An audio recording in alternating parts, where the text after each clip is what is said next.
What is up, my beautiful gemstones? Welcome to Friday night's live intuitive oracle with myself and Ghosdragonzw, who is trying to make me laugh in the background. But I'm just going to end up, backhanding him through the screen. I don't know. Oh, he's such a goofus. Carl, what's up? Miss Pixie, hello. Let me go to the top and start up there. Nomio, what is up? Heather B, yes, I surely can, honey. Mama Cindy Lee, hello. Kelly Lewis, yes. Oh my gosh, you set an alarm. That is so awesome. Thank you so much. Blue Crossroads, what is up, Love Bug? Hello, Miss Josephine. Sir Jim. Multifaceted Jules, I'm sorry you're not feeling well. I was having some tummy trouble myself before stream. But mine is more of like my medications and other stuff. Not fun. I know that. And I really hope that you feel better. The Bat Mom. Miss Divine Empathic. Ghost Dragons. Cliff Clark, hello and welcome. Mark Halstead, hey sweetie. All right, everybody. So this is our third week of you guys donating at least $2 through PayPal or Cash App, or $4 through YouTube, like a super sticker or super chat, because YouTube does take half.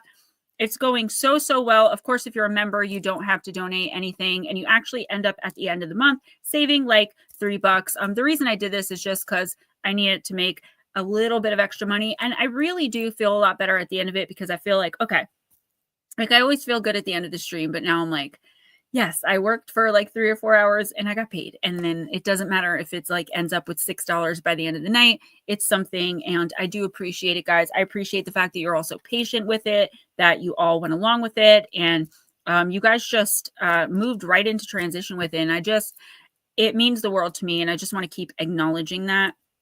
So I've been doing, I'll make this quick, by the way. I've been doing the paranormal here on YouTube, trying to help people spiritually while growing and learning myself. So many of you have helped me in so many ways for like 4 years now, maybe even a little bit longer. If it continues to not be a successful endeavor, unfortunately, I think I might have to just totally change what I'm doing on here. I've had some offers to do completely different things on YouTube, but I'm really invested in this community, right? And I really believe that I have something valuable to share with people and to give people and even maybe teach people. And so hopefully I only need like 400 more followers on TikTok. Hopefully once I can do the lives over there and start bringing in more cash, I won't have to change really anything.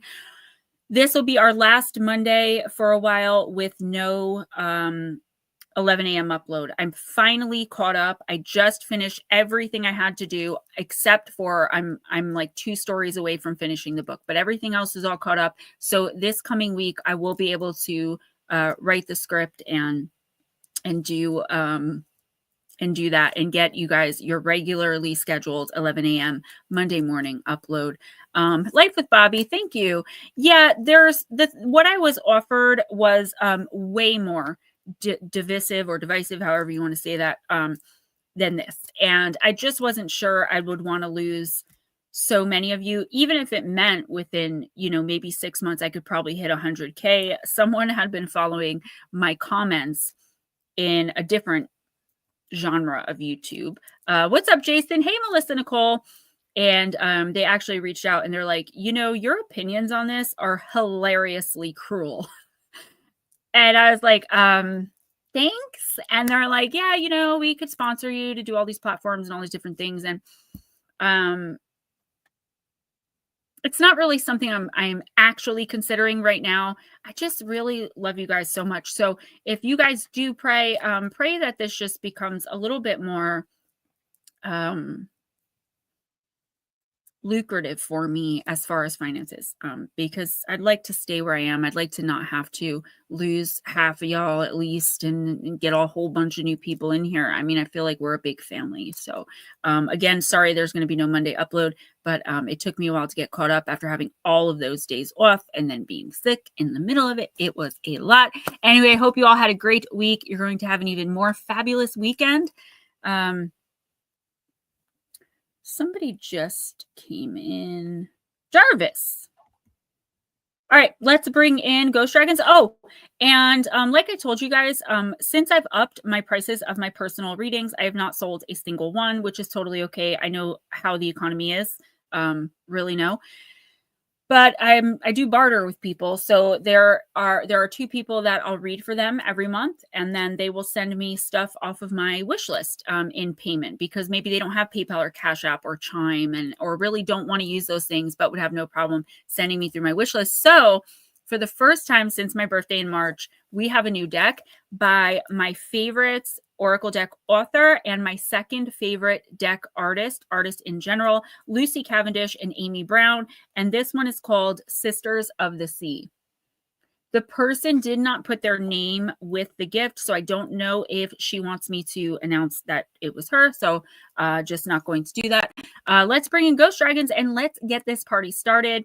I think I told most of you that I was becoming friends slowly but surely with some of the other moms.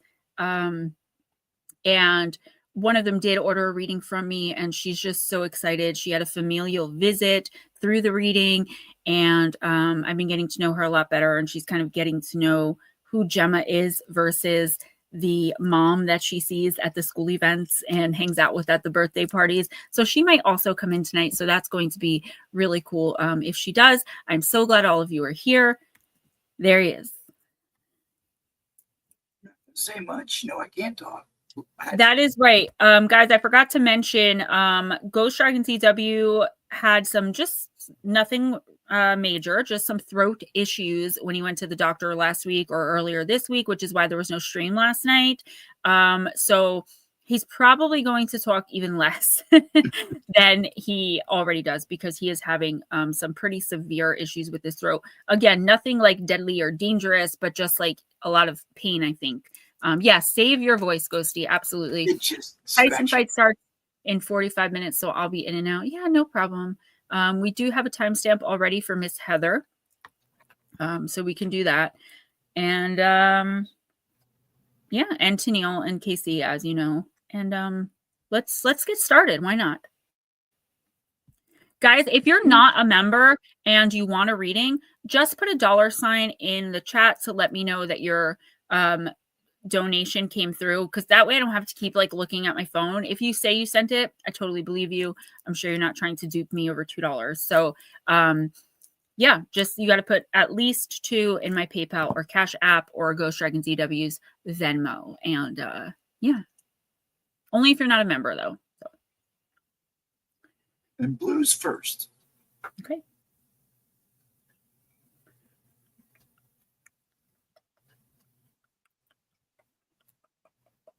Thank you, Sir Cliff. All right, Blue, I'm going to use your deck. I'm going to use Deep, Dark, and Dangerous.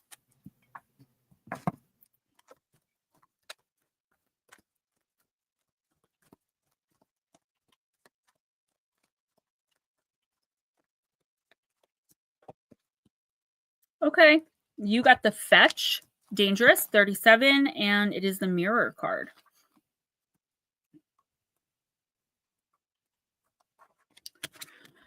Blue, there are different types of yourself that can do different tasks. Look for the real self within the shadow. What you see in the mirror may not always be true. Society can sometimes dictate what your appearance should be to fit societal norms. Discard this ideal if it doesn't fit or benefit you. When I was a child, my grandmother, who still carried with her the stories of Ireland, told me about a fetch that had appeared to someone the family knew. Okay. A fetch in the Irish tradition is the unlikely appearance of someone's exact double. We often now refer to someone who looks like someone else as a doppelganger, which is, of course, the German term for a double, or double goer is actually what it means. Apparently, a girl was out walking early one morning in her own town and was astounded to meet another girl who looked exactly like her. This other girl had an excuse for being there and said she was from another city and just as amazed to see her double as the girl from the town.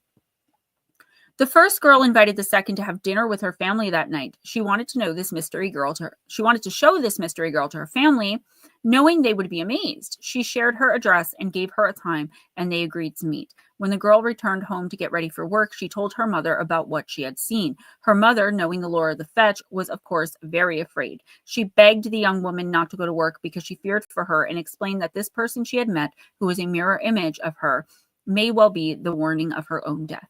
The young woman laughed about this and told her mother to expect this other young woman at dinner time. Neither one made it to dinner. The young woman inexplicably collapsed on her way home and passed away. Her mirror image did not show up at the home. According to my gran and most of the Irish stories, fetches are not in themselves harmful, but a premonition of what is to come. They are spectral versions of the self, a kind of alter ego, if you like, or an extension of the soul. Irish mythos states that seeing a fetch in the morning means death, but seeing one at the end of the day means a long life ahead. In Irish mythos and also in the Norse, an alter ego who looks like the person but is not, or an animal that one shapeshifts into, is a way to connect with the gods and listen to what they have to say.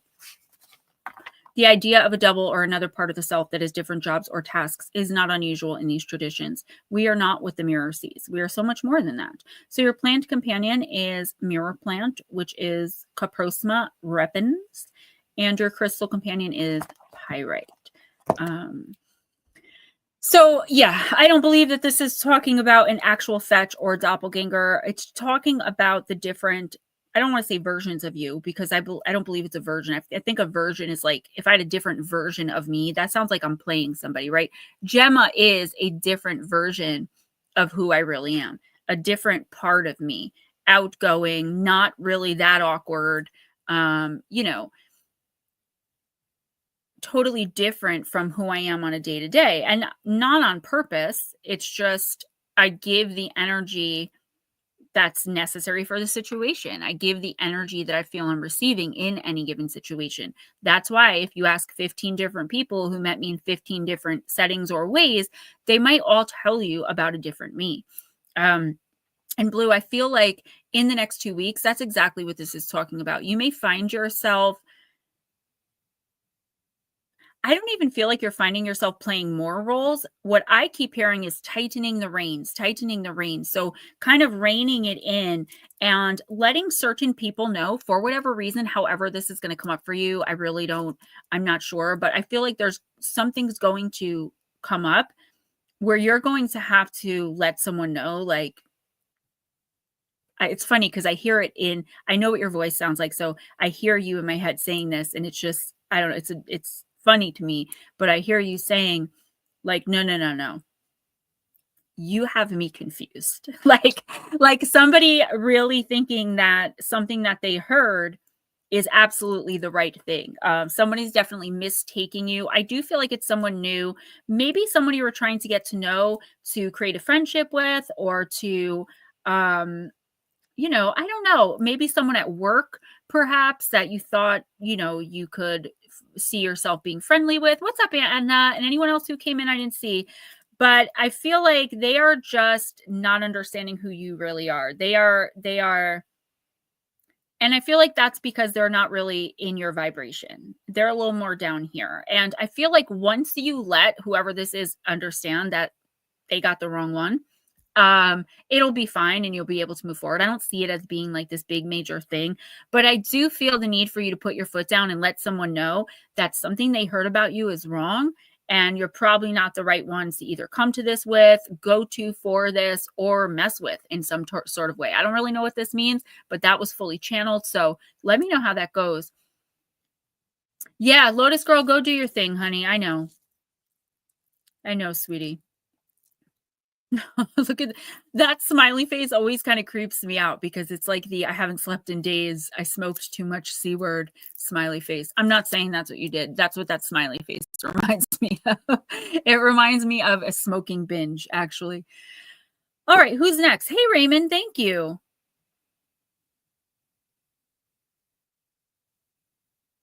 Kelly Lewis. If you need to type in the chat instead of speaking. Okay. I want to get my voice going, so you said to start talking. I just can't eat no food. As long as you're good, that's what I care about. Kelly Lewis, and thank you, Cliff. Cliff, thank you for becoming a member. I do appreciate that. Now, when you come in on Friday nights, I'm also going to have member content and stuff. This isn't the only way being a member is going to benefit people. But if you become a member, you don't have to donate the $2 or the $4 if you do it through YouTube for readings on Friday nights. I do appreciate it, guys. Thank you. If you want a reading, once you've donated the $2 to my PayPal or Cash App or the $4 through Super Chat or Super Sticker, if you're not a member, leave the $ in the chat. If you become a member, that does count. So if you do that, I'll see that pop right up. But thank you so much to my members. To everyone who's just in here to kind of hang out. I appreciate you guys so much. So Kelly, I'm so glad you finally made another stream. I am using my brand new deck. Miss Lotus, good night. Go rest, please. That woman, she's the only person that I literally know that probably runs more than I do. And runs on empty more than I do as well. Kelly, there's a lot more member benefits coming as I move through and kind of get rid of unnecessary things that I'm doing, both in my life and professionally. There's a lot of stuff that I've been doing for a long time that literally is not working anymore. And I'm just not going to do it anymore so I can focus more time and effort into stuff that does work and that is working. Red bikini and duct tape rope towing. You know, I think of Lotus every time I now see a red bikini because of that comment. And I don't even know what it means. Guys, by the way, if you would like a Christmas card, I'll be sending them to all of my members, but I'll need y'all's addresses. If you've ever received a box or a Christmas card or anything from me, I already have it. If you're new or a new member or, you've never bought or received anything from me, email me your address where you'd like the card sent. I'm going to be mailing them out probably the first week of December to make sure everyone gets theirs by Christmas this year. I'm mailing out 50. I have 50 cards. So.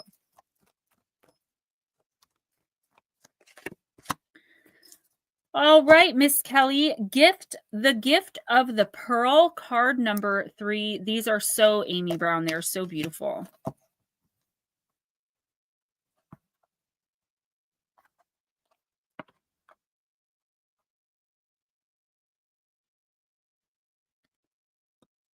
Yeah, Divine Empathic. If you text me anytime during the week, now that I'm caught up, I'll be able to text back with you and we can chat about that.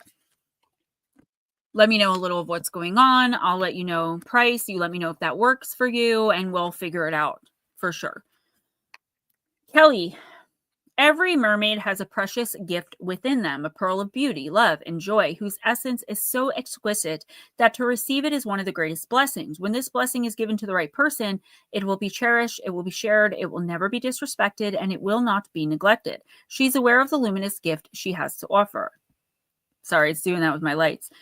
This mermaid has come to you and is declaring that you too have a gift like this. Can you not see it? Can you not feel the dearest heart of you? The gift of your authentic self. The oceans of love that lie within you, longing to flow and join to be seen and revered. Your love, your time, your energy, and your attention is like her pearl. It is so precious and so rare. Be aware of who you give your presence to and be sure that the one who receives it will cherish it as you deserve. Become conscious of the beauty and love you have to offer. Do not squander this gift by offering it to those who cannot see it for what it is, rare beyond measure. So I do feel like, for whatever reason, it's not quite the holidays yet, but Miss Kelly, in the next couple of weeks, I do feel like you're going to finally start to understand. I didn't know Miss Samantha was here. You're going to finally start to understand that some people do not belong in your life. And this is a sign of spiritual elevation. It takes us a long time sometimes, right, to be able to love ourselves enough or be mindful enough of ourselves to realize that people we love and we cherish do not feel the same way. When someone shows you how they feel about you, believe them. I'm teaching my 6-year-old son and have been teaching him for as far back as he understood what I was saying, that love is a verb. It requires action. To love someone is to do for them. And I don't mean just do things. I just mean to be a certain way. Do you know what I mean? It is an actionable thing. And Kelly, I do feel like there are people in your life, or at least one person, but I am seeing more than one, several actually, who are not giving you the same energy. They're not reciprocating the energy. So you're always the one, say, planning the get-togethers with your female or with your best friends, male or female. I don't know why I said that. Or you're always the one paying for dates when you go out with your significant other. I personally have no issue paying on dates. Like if my husband and I go out and he just doesn't have it and I want it to go out. But for the most part, being married, I would expect him to pay for it, but it doesn't matter to me.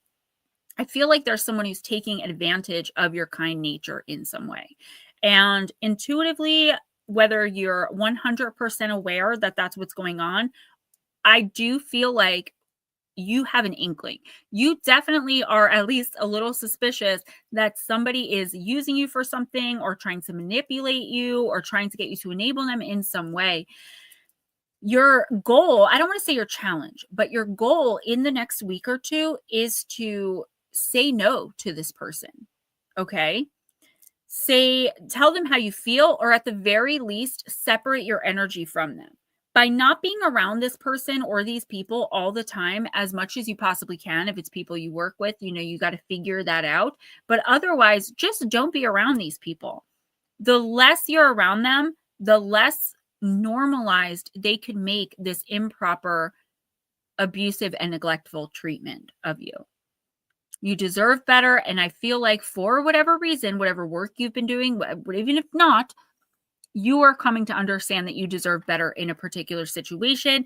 And I am just seeing you finally be like, you know what?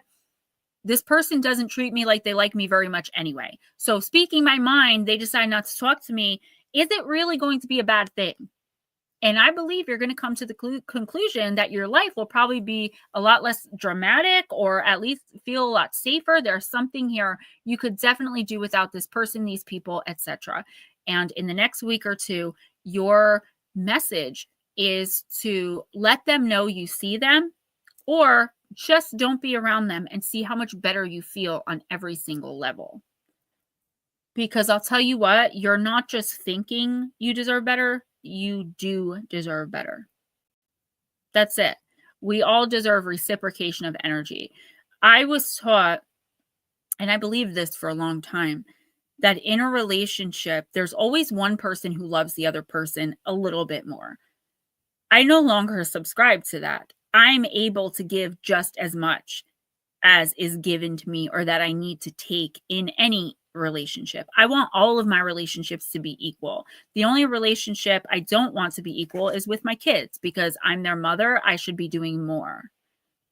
Even with my adult sons, I don't mind doing more. But in any other relationship, whether it's romantic or not, like, I am going to match the energy I'm given to the best of my ability. I may not be able to 100% match some people's energy, or, do the exact same they do for me, but I do give back in my own way. And I feel like that's all you really want, is just this, for people to see you and to respect you and to appreciate you. And there is at least someone here who is not, and you have every right to stand up to them or remove yourself. Love without respect and communication is not love to me. Absolutely. I don't know how it can be love without communication. Because if you're not communicating, you don't even know the other person. People grow and change. I am a completely different person than I was 10 years ago when my husband and I met. I mean, in every single way, every single conceivable way.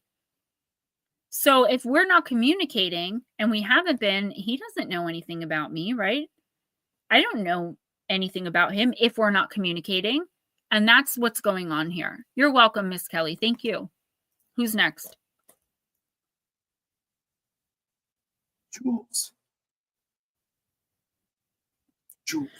Did you say Jules? Is Samantha here for a reading as well? I just saw someone say Samantha, so I just want to make sure I don't skip over anybody. I haven't seen anybody. Okay. Private chat too, because she was coming up.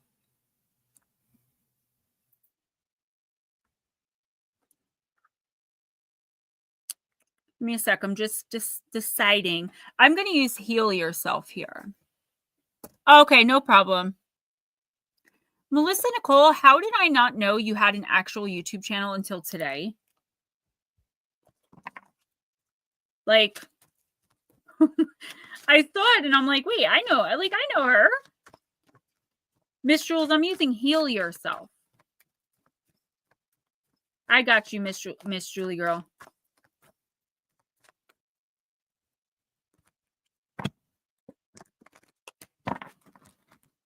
I just want to let my friend Deirdre know, because I know she sometimes listens to these after.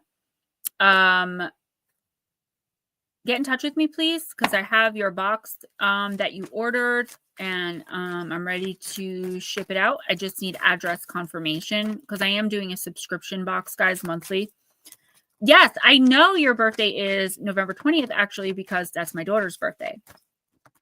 It is the cusp of the revolution.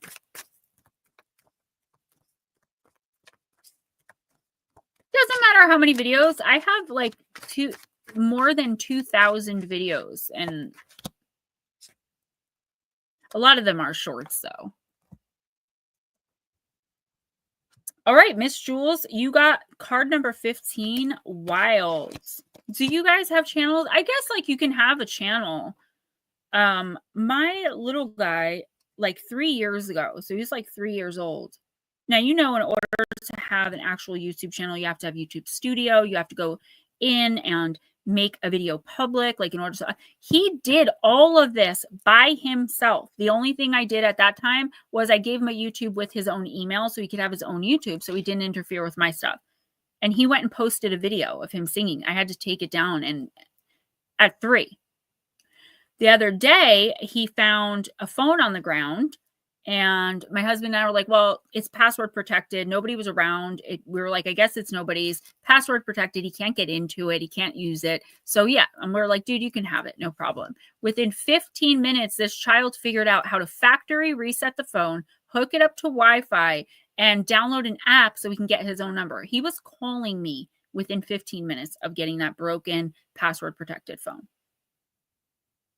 I'm going to have to watch him. I'm telling you, he's too smart. All right, Miss Jules, you got card number 15, Wild. There is a wild, untamed spirit inside of you, desperate to be unleashed. Do you think?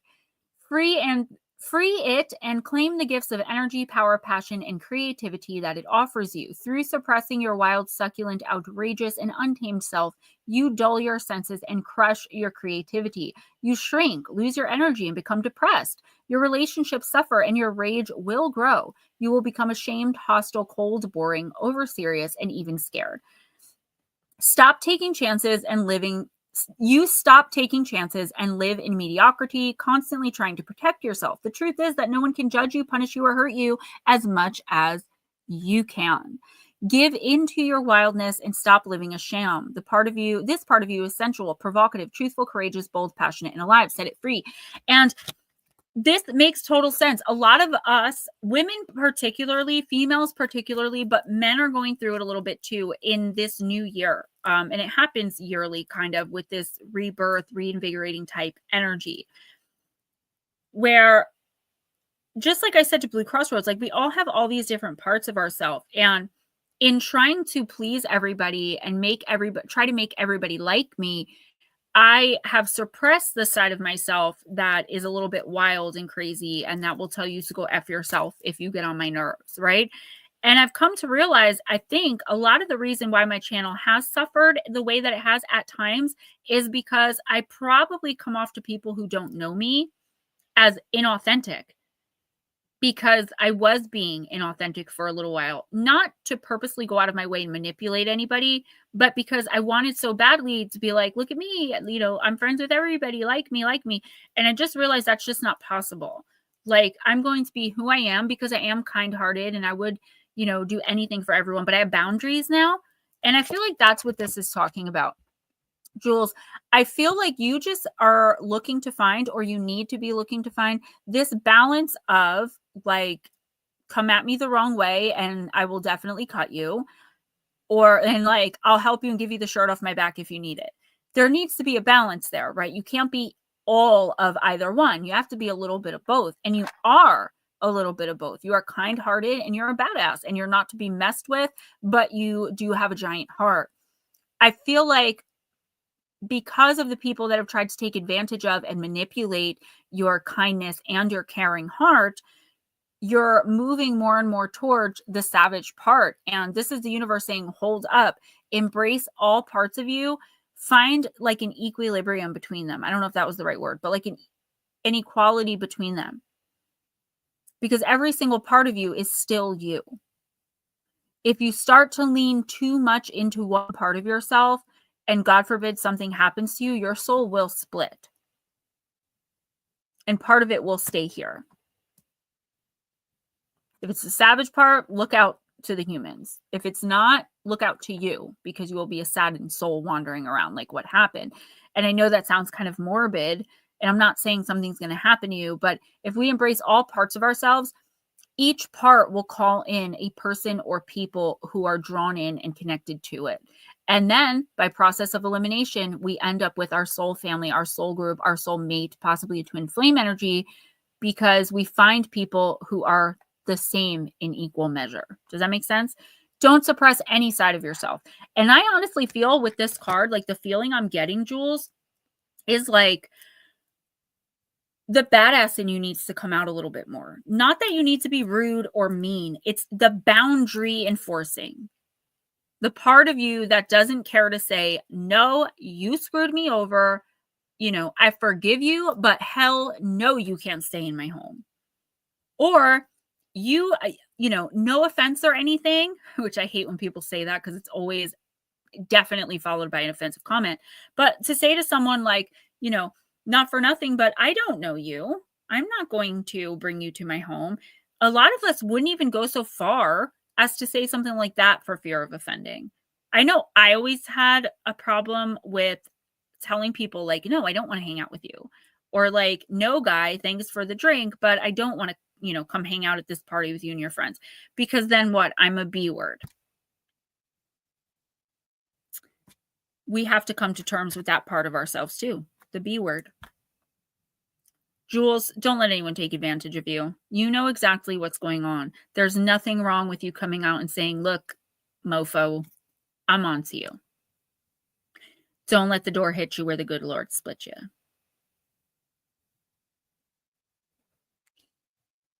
Who's next?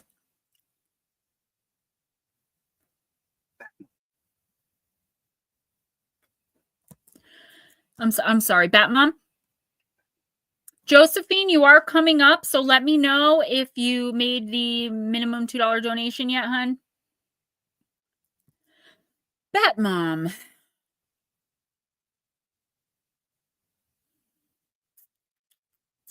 We're going to use Queen Mabe.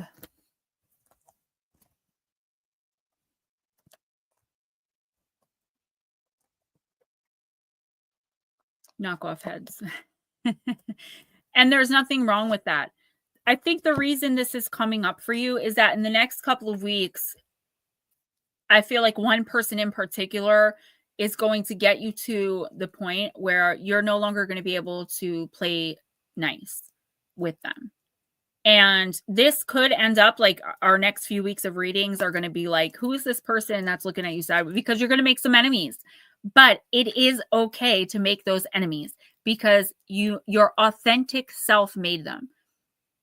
Instead of an inauthentic part of you making inauthentic false friends, let the authentic parts of you destroy possible inauthentic friendships.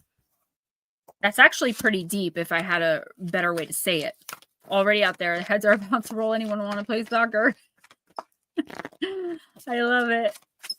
No hanky-pankies. Ruh-roh.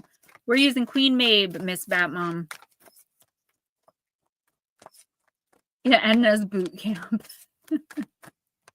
Some of the stuff you post on Facebook, I want to steal everything. So I've been selective, but I have taken one or two of your posts because I just couldn't control myself. Follow darkness like a dream, Batmom, card number 44.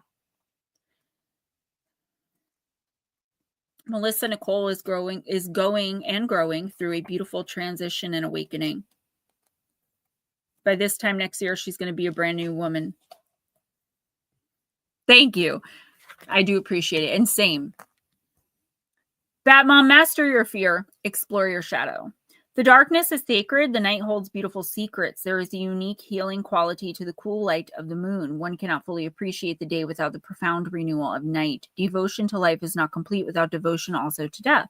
Instead of chasing happiness, frivolity, and light, try following darkness like a dream. Revel in the velvety texture of your sadness. Breathe deeply into your foggy loneliness and discover a certain pleasure in letting your painful feelings flow. The night doesn't last forever. Its unique delights are but passing through after all.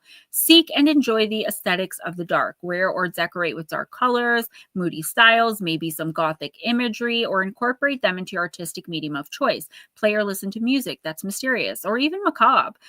Value not just your dreams, but also your nightmares. There is a vast reserve of power hidden in your fear. Turn towards it, not away.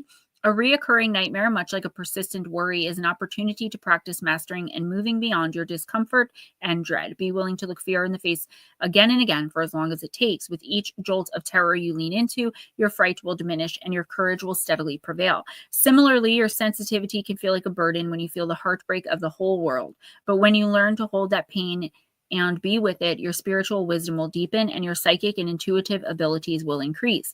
You can't outrun your shadow and you can't heal everything or eradicate everyone's suffering. But when you gaze with clear eyes into the dark, you will discover your own portal to power. Relax into darkness, flow with it, and follow it like a dream. A couple things popped up here. I feel like there's something, Batmom, not to call you out, but like, what is it you're not facing here? I feel like there's something here, and no judgment. There's something or someone, there's some relationship or some element to your life that it's like everyone involved is just like cool with pretending.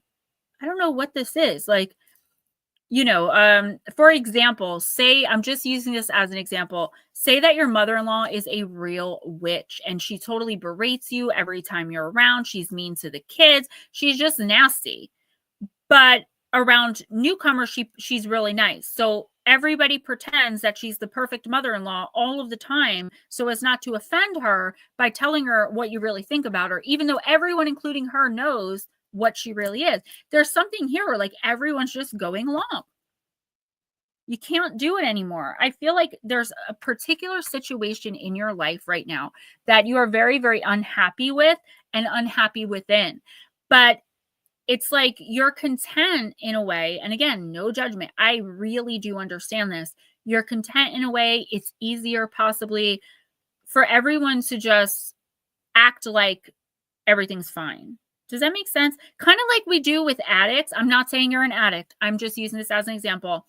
Like when an addict that is obviously addicted tells us that they need $100 to like fix the brakes on their car when we know they ain't had a license for 15 years. And you just kind of give it to them like, oh, okay, my husband and I used to play that game when we first started dating. I would go to him really sick and I'd be like, oh, I have a fine I have to pay. It's $140 at probation. Number one, I've never been on probation in my life. He knew that. And number two, he'd be like, bring me a receipt. And I'd be like, yeah, okay, no problem. But he would never ask for the receipt afterwards because he knew I didn't have it. We were pretending. Like I didn't want to come out and ask him for drug money, and he definitely was not going to come out and give me that, right? Something like that is going on here. Where like it's like if we don't like face this, if we just pretend like it's not happening, it's eventually going to go away. And I feel like the reason that that's happening, Batmom, with do that about me. I feel no, whatever this is, you are a part of. I didn't know. And like, I definitely wasn't trying to bring up addiction. I was just using that as an example. Yeah. So there's something here, whatever it is. And it might not even have to do with addiction. It's like, nobody wants to face this, but until you and whoever else is involved faces whatever this is, it's not going to get better. Right? If you're an addict, you make your own money, you spend your own money. I personally, and you guys can disagree, I believe you should be left alone to do whatever you want. You're not bothering anybody. You are choosing what to consume and put in your own body, and the government should have no say. That's just my opinion on it. So I don't think it's that. Unless it's like physically really causing issues or causing a lot of trouble in relationships, I don't think it's that, honestly. I think it's something that is going on in your inner circle, in your home. I'll give you another example. Again, I'm not saying that's what it is, but thank you for being so open. I never would have told anyone that. Say, like you live with your daughter and her husband, right? Everyone in the house, including your daughter, knows the husband is cheating with the neighbor. But when he goes out for milk at midnight and comes back at 3 a.m., y'all all just pretend like it's totally normal and then wonder why your daughter's miserable. It's like we have to confront what's going on. And now that everybody definitely knows what's going on, it's time to confront. And I do feel like you're going to have to be the one to bring it to like front and center. That's why it's coming up for you. You're going to have to be the one that goes to your daughter and shakes her and says, you know, we all know what's going on here. What are you going to do about it? Because you're never going to not be miserable with this man. That needs to happen in the next couple of weeks. Because if everyone just keeps playing pretend, nothing changes if nothing changes. Out of all the cliched sayings I learned in all of the rehabs and detoxes and programs and meetings that I've gone to, there's two I love. Fear could be forget everything and run, or face everything and rise. And the other one that applies here is nothing changes if nothing changes. If you're not sure, there are so many situations like that. Whichever one comes up first. This situation will definitely be causing a problem. It'll be causing someone a lot of mental disturbances. It'll be causing someone financial. It's like whatever comes up next, and you look at this and say, okay, you'll know. Now that this is in your head, the next thing that happens, you're going to be like, that's it. I feel like you're at your breaking point with it anyway. Whatever it is, you're tired of pretending and you've wanted to say something for a while. Like, what are we all doing here? Someone told me yesterday or the day before, they were like, you should write a book about your life. I was like, I will, but I have to wait for so-and-so to pass away first. And they're like, what does so-and-so have to do with your life story? And I'm like, well, we have to sit around and pretend that this person is a great human being and that they never wronged me or anyone else. And the person's like, what are you talking about? I'm like, in our group, or say my family, we all pretend like this person did not do anything they did in their past and that who they are now is who they've always been. And they would not be able to handle it. They would literally end up in a hospital if anyone brought up anything they've done. So I can't write a book about my life without this person who I've known forever. That's, that's what this is. It's like, it's time to face up to whatever's going on.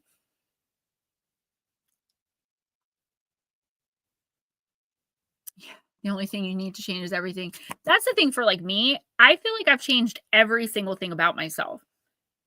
Like I made a promise and dedication to my family, my husband and my son and my older kids that like I was going to stop and I was going to become a soccer mom. I've literally done that. Like I love it. Love being a mom. It's my favorite thing in the whole world. It always has been. I just wasn't given much of a chance when I was younger. And there are still some people, thank you, Josephine. There are still some people who will be like, oh, I don't like you anymore. You've changed. Yeah, I was dying back then. I was dying. But, if you liked dying Gemma better, sorry, she's no longer here because she did indeed die. And there are some people that will expect you to change everything. And once you do, you're like looking at them for what they promised in exchange, reciprocation of energy, the reciprocity. And they're going to look at you like, you haven't done anything. I've literally been told you haven't done anything special by getting off drugs. Normal people just don't use them in the first place. I'm sorry you feel that way. That's great. Everyone's addicted to something. Melissa, if you have to leave for any reason, let me know. Madison, hi. Mwah, yes, welcome back. Natter, what happened? Are you not going to go out because it's the full moon? I thought you were going to watch the Tyson fight. I mean, I'm glad you're here. Who is next? Madison, so good to see you. Wow. So Josephine is paid up. Thank you, Josephine, by the way. Divine is next, then Josephine.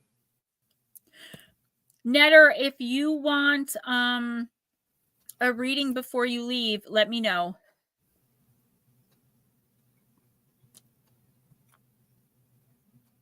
Okay, no problem. Josephine, no, that's fine. Usually if it's through YouTube, I'd like it to be 4 because YouTube takes half. But if that's all you have and you'll give more next week, that's perfectly fine. We're all learning here. Like I said, I'm uncomfortable with charging in the first place, but every little bit helps. And thank you. I appreciate that. Okay, I'm sorry. You said who was next? Divine Empathic. Divine Empathic. Yes, you're correct. Divine Empathic, I'm going to use the Lantern Oracle. The Beaver Superfull. Mark, thank you. I was trying to think of that off the top of my head and I couldn't. Mark, how are you feeling, sweetheart? I know you sent me a text. I did read it. I mean, I'm glad you're doing okay, but like, how are you, like, not physically, like, how are you feeling? You know, like, if you don't want to talk about it, I get it, but like, are you good or?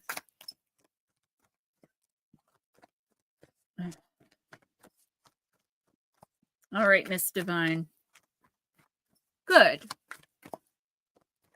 I have been praying fervently. I always pray for you guys, but I have a specific list and I rotate. Okay, we're not going to do that.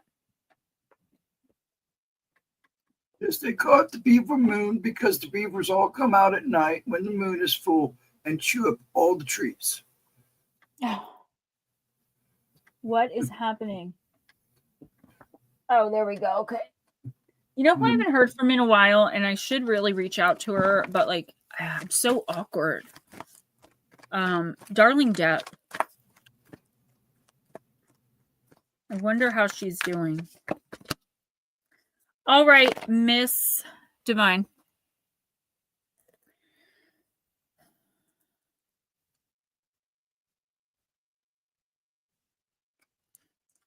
Girl, I think this is going to suit you. You're going to be like, how did you know? By the way, I got to link up with you. I'm going to text you. Ray did come to my rescue tonight. He stopped at a Patterson Bodega. So he got 2. I was excited. That was very nice of him. My husband rescued me tonight.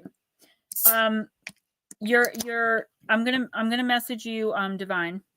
Totally got distracted by my Red Bull. Because I would like a reading. So I know you charge, that's fine. Just let me know. I'll message you about it.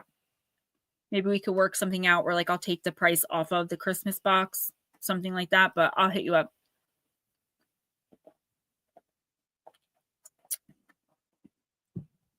Leave it to Red Bull to come out finally with a great flavor. Besides, like, I love Juneberry. Just for them to not be able to keep up with production in northern New Jersey.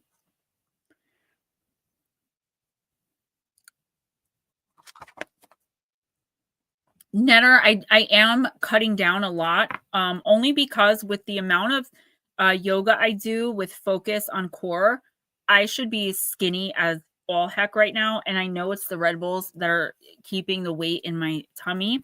I just like the taste of them, to be honest. All right, Divine, sorry about that. It is necessary to ask for and accept help in order to receive it. Maidenhood is a time of limited autonomy. It is the budding stage of underdeveloped mental, physical, and emotional capacities. It's also a period in which there is the least distortion clouding our connection to our spirit self. Conversely, the older we get, the more autonomy we have and the more estranged we are from our spirit self, meaning we've lived more, right? So we have more experience. So we don't look as much. This is in theory, according to this card. I don't really know if I believe this to be true. But like, so we're not looking as much to spirit. I think because of the lived experience, the people in here at least are looking more to spirit because it's like a lot more confusing. But that's kind of what the card is saying. There's kind of like this naivety of, I've lived it, I understand it. Throughout life, we require the assistance of others, circumstances, and the world in order to grow. Whether or not we like it, acknowledge it, or accept it, a time will come when we cannot ignore that we neither do everything alone nor have everything done for us. We must learn the middle way of active and receptive living with and amongst others and the world. Netter, I can't wait for you to move here already. The maiden holds a key that illuminates her surroundings. She is pointing the key toward her chest where she believes the lock to be. However, her conscious attention and desire are not enough to find the keyhole and unlock her way into all that is within. The maiden requires assistance to discover the full spectrum of who she is. This is the same for every one of us. If you remember, for those of you who watched the toxic positivity video, I was talking about like, yeah, it's great to try to think your experiences into reality, right? But your conscious thoughts are not the only thing that make up your vibration. Your vibration is literally a part of your DNA. So if, yes, your conscious thoughts play a role in it, which is why, you know, they say the power of positive thinking, manifesting into reality with thought, but your vibration has to be at that level. It's not just our thoughts, because if it were just our thoughts, think about it. Why couldn't I just think $1 million in front of me? I might not be aligned with ever having enough money to survive, let alone being wealthy, independently so. It may not be in the chart for me, no matter what I try to do. That's a hard reality, but it's true. Like the maiden, we all hold the key to ourselves and simultaneously remain in need of an interdependent relationship with other people, places, and situations to assist us in accessing the full terrain of our spirit self. The maiden supports you through a time of asking for help and accepting it from those who are genuinely of pure source, love, and light. May you allow yourself the time to seek out those knowledgeable and willing to assist you in learning how to access and embody your full power and purpose. Throughout your journey of self-discovery, remember to practice discernment and trust your intuition on whether someone, a situation, a thing, or a place is safe and right for you now. Always receive with gratitude and love that which wholeheartedly and transparently is given. Maiden's message: attention is your key to everything and anything, everywhere and anything. Spirit self is accessed through the experience of being in harmonious communion with the world, situations, and others. Your external reality is both the reflection of and the aperture of your inner portal. To know who you are is to experience yourself in relation to what it seems you are not. So this is like a lot of mumbo jumbo, in my opinion. I love this deck usually, but this was just like, it seemed like the author was just trying to put a lot of big words in there. Basically, divine, what I'm seeing for you, and a lot of this is intuitively, in the next couple of weeks, I do feel like you're going to need help with something, or feel like you need help. I don't know what area of your life this is going to be, but I feel like it's going to be a bit triggering. And I hate using that word, but it's going to be a bit triggering because I feel like in this particular area, so I'm going to use finances for an example, because that's always my burden. Not for long, hopefully. Anytime you've ever asked anyone for money ever in your life, for the most part, there's been strings. It's been a problem. You've been guilted, shamed. You have come to associate the asking for help in that way, for finances or financially. You've come to equate it with being shamed, feeling guilt, feeling less than, not good enough. But unfortunately for you, actually, it's fortunate, because you're going to have to kind of grow through this very quickly too. In about a week or two, in the next couple of weeks, I see you really needing help and struggling. And this is going to be a lesson well learned for you when you use your intuition to figure out who to go to. It's the person maybe you least expect, and they come through for you. No strings attached.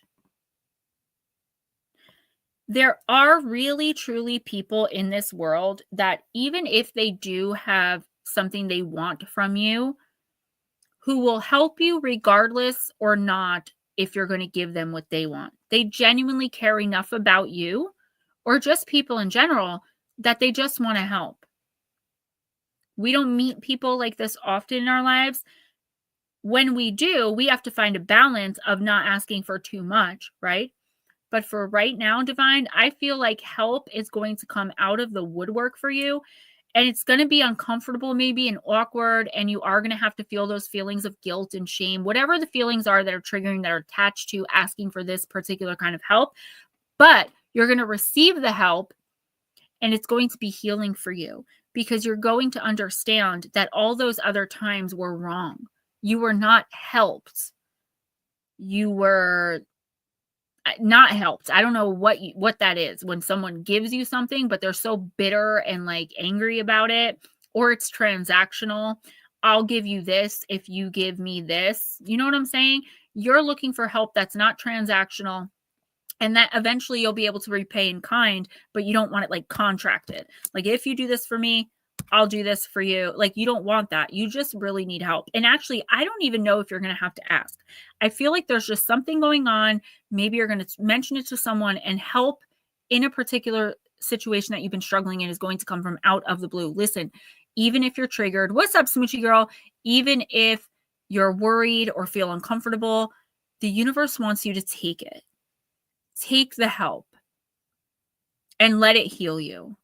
Latro, hey, yo, Nutslap, what's up? Wifey Smoochie, what's up, girl? Divine says, father is finally sober, so we're not doing the supervised visits and allowing her to come here, which is a huge step. So it makes sense that this is coming up and trying to help our daughter. When I first read this and it was talking about the maiden, you're no longer the maiden. You may have maiden energy coming in, which is why it comes up, but I did immediately think of your daughter. So this could be something that you're sacrificing so it will help her through something, right? Because you want her to have a relationship with her dad as long as her dad is sober and able to have a relationship with her.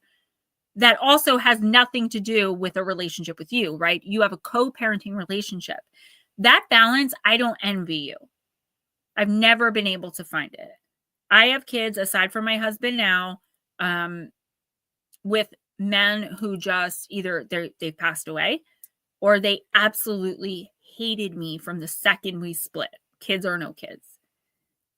I don't envy you that situation, though. Issues she's having. So if it's him, it would shock me. So look at it like this. Maybe it's not him coming in to help you. Remember, we're talking about the maiden. This could be your daughter, and I didn't even pick up on it. This could be your daughter being pleasantly surprised by her parents' ability to unite in her honor, in her name, and for her. Because that's the most important to kids. It doesn't matter how much me and my husband may fight or not fight. When, I share a bed with my 6-year-old, and my husband sleeps on a different mattress in the room, a different bed. But on the mornings where he's feeling goofy and he jumps in bed and we're all sitting there watching TV, my son is the happiest I've ever seen him. When we all are at my son's school for an event, my son is on cloud 9, just introducing his mom and his dad to everybody. Because that's what kids care about. Yeah, Divine, again, I don't envy the situation, but I am so proud of you for even being willing to believe that someone like that has changed. And I hope and pray for your sake and your daughter's and his that he really did.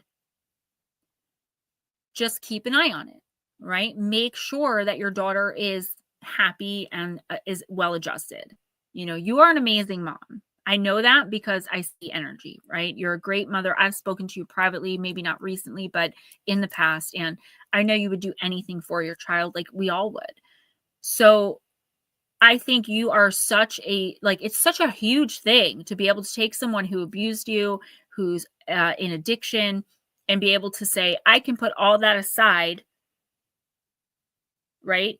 Because you're saying you've changed and want to see our daughter while still being able to protect her.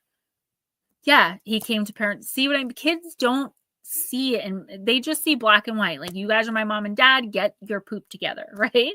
And yes, and they do feel the tension. I don't want to keep talking about him because he doesn't like when I do, but I'm not saying anything bad.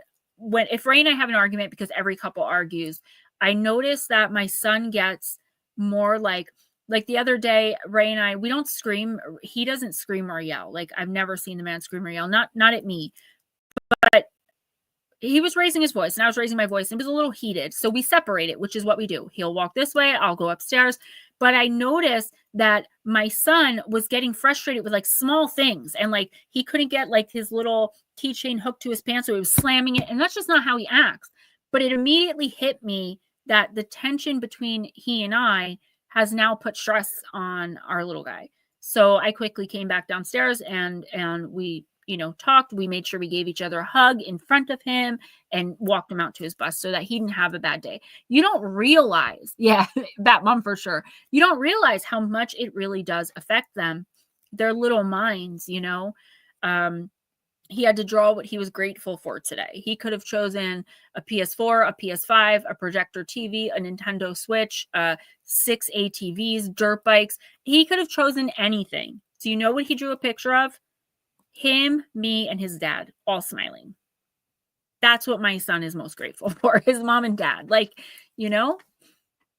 Jules is going offline. Am I rambling too much? Yeah.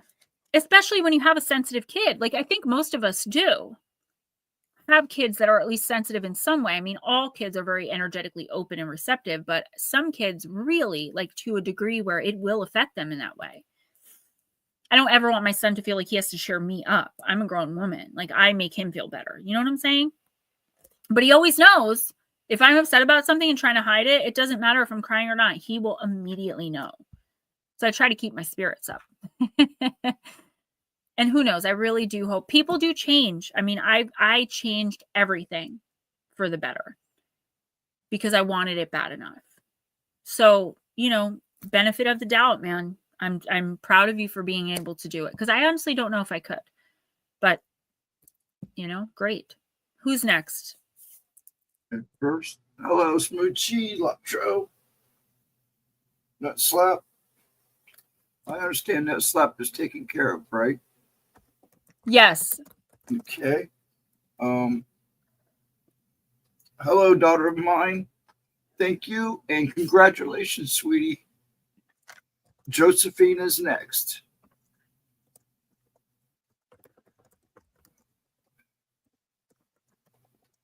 I said, thank you, Mark, for explaining because I am on a roll with my rambling tonight. So if any of y'all don't want to hear it, just be like, Gemma, I've got to go soon and I'll make sure I get you in because I feel like I'm going to hit a couple side quests. Josephine? Yes. Josephine, let's use El Quay. You're so welcome, guys. Melissa, no, but if you feel like you might have to go, oh, thank you, Sir Netlap. If you feel like you have to go, let us know because I want you to get your reading. I've been very focused on you today in my head, so I'd like to see what that's about. Cook some dinner, skip over me. Dog gets shank steak back soon. All right, Latro, make sure you come back.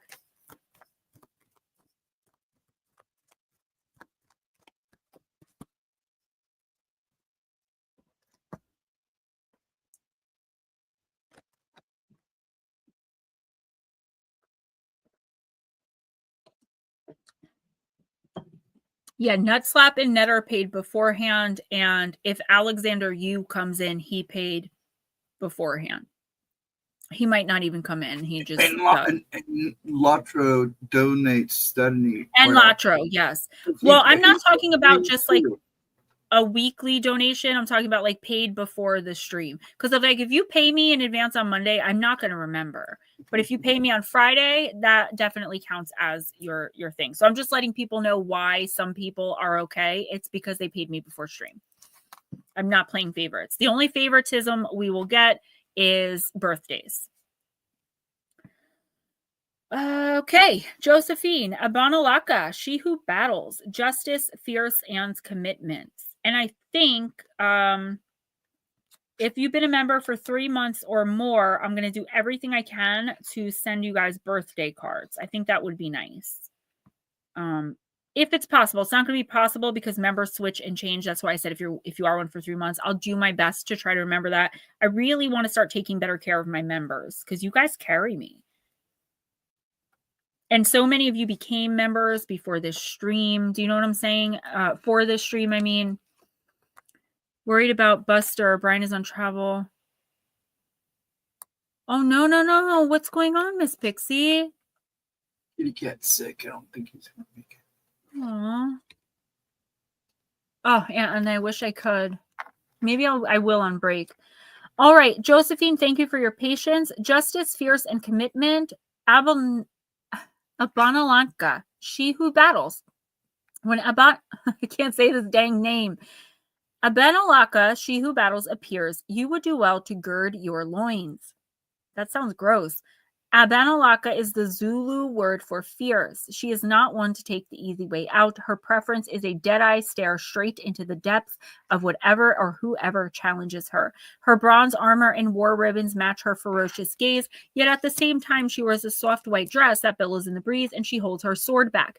As fierce as she is equally patient and knows sometimes the best strategy is to fight a battle with words, not swords. Restraint, not aggression. Good night, Divine. Love you. Abenalaka is here to help you face your current challenges. If you decide to stand and fight, remember her unwavering focus and complete commitment to it.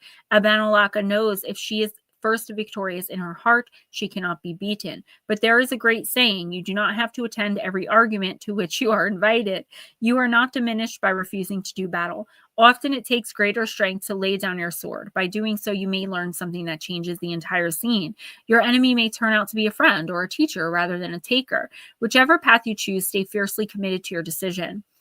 What is the battle at hand that you must take on? How would you feel if you refuse this particular fight, like to engage in it? What's really behind this conflict? Okay, so I do feel like there is a fight, right? As in people yelling, screaming, possibly even physical violence. I really hope you're not back with that toxic person. Baby Dragon, I don't even know if I said hi to you. I think I did. I see like intense. It's intense here. I feel like somebody, Josephine, is trying to get at you. They're trying to like get you. Do you know what I mean? Like, I'm going to use an example. Say you broke up with an abusive, toxic significant other. Now they don't have control anymore and they are pissed. So they're like sending other females on your social media. They're doing the high school BS, right? Josephine, I feel like you could engage. But here's the thing. If you engage, this is going to lead to maybe actual physical altercation, violence. You could end up losing.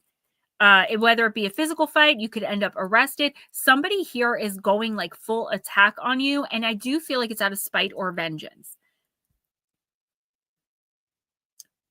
Your other option is to just not engage at all, but I don't think that's going to help. What I feel like the universe is trying to tell you with Abanalaka, however you say it, is that if you stay true to your truth, don't compromise your morals, your values, your opinions, right? Don't let them get you to the point where you're now screaming and yelling and picking back at them. You know, it's very easy. The main thing I'm called by trolls is ugly. Ugly, fat, old. And I used to go back at them. But at the end of the day, it's like, it's still two grown adults arguing on the internet, right? It's stupid. So now I just don't engage. I feel like you could end up out of all this with a friend, but you've got to be smart about it. You cannot act out of emotion. If you act out of anger or even like somebody really saying something nasty to you and getting at you, I do feel something with social media here. Like somebody is, what is it called? This whole smear campaign. Well, Melissa, they're jealous is what it is. And that's a big problem I have. 400 views and 24 likes. Why? Because people take one look at me and for one reason or another don't like me. I refuse to believe my content is that unbearable. Excuse me, guys. But thank you. I do appreciate you. I'm having a confident day. But Miss Josephine, yeah, I feel like the best thing to do would be to just be reasonable, rational, whatever this is, whether it's on social media, in person, it doesn't matter. Do not let your emotions get the better of you. Do not act out of emotion. You will lose every single time. And you're just going to perpetuate whatever these people or this person is trying to accomplish by proving they want you to prove you're a bad person. They want you to, they want to be able to show everyone. It's like when a narcissist pokes and prods and picks at you and you're being quiet and you're not saying anything, you refuse to engage. Finally, you just snap and they immediately take out their phone and they're like, do you see how she acts? That's what they're trying to do. Please control to the best of your ability your emotions. Understand that everything being said and or done to you is out of pure, like these people are not on your level. They know they're not on your level, and you're refusing to engage with them, which is making them even more angry. This is real lower vibrational, immature, childish poop here. Don't engage. You are way too good and better than all this. Oh, thank you, Local Squatch. He's getting there. He's saying the names of who's next to try to like work the voice out a little bit. I want to congratulate Anna. Yes, Miss Baby Dragon. Yes, Anna, you took the words right out of my mouth. Not that we ever doubted you, but you are now officially able to open your bakery, right? Local Squatch, listen, that is the point. That's why I tell people, even if you don't want an actual reading, listen to the readings, come in and hang out and absorb, because you will get something for you every time, whether it's directed at you or not. Do you know I get my information, like my personal readings, through this stream every week? I'm so proud of you. I expect Christmas treats. I'll pay you for them, of course. But yeah, I would love something for Christmas. We're gonna send you some Buckeyes. Yes, that's what it was. I was gonna say, you guys did say you were gonna send me something, so I'll be looking forward to it. And I hope you're super busy. You are gonna be so successful, as I'm sure you know. We never doubted you, but I am really proud of you. Local Squatch, thank you. I do appreciate that. I do try, but it's not that hard when I'm in here. I love you guys so much, and the energy in here just, it's impossible for it not to get to you. Waiting on the application to finish being processed, pick up my permit. Oh, what's the dance? Yeah, there it is. I never even knew what a Buckeye was. They told me. So I'm waiting to try them for the first time. And I'm going to probably do it online as well. Nutslap's mom sent me oatmeal raisin cookies like 2 years ago for Christmas to me and my mom. They were so good. Yeah, I was so proud of her. Now, we just get her through this bake-off contest. That would just put the icing on the cake. So, I wish folks, I was still making... I wish I was still making the money that I used to, because I swear I would have just threw $100 at that voting contest. You deserve to win, and not because you should be able to buy votes. That's what bothers me, because I could have easily shared that and gotten 200 people to vote for you. But what they did was they made the link particularly for Facebook. So if people don't have Facebook, they can't get in and vote. I'm still going to share it though. She makes great banana bread and fudge. I can't do fudge because my teeth are so messed up, but I love oatmeal raisin cookies, or like oatmeal and chocolate chip raisin. I love cookies in general. I'm a cookie girl. All right, who is next? Mr. Mark. And thank you, Local Squatch. Local Squatch, you are awesome. I love Facebook. My mentor and a lot of people are telling me like it's not good for me, for like my brand.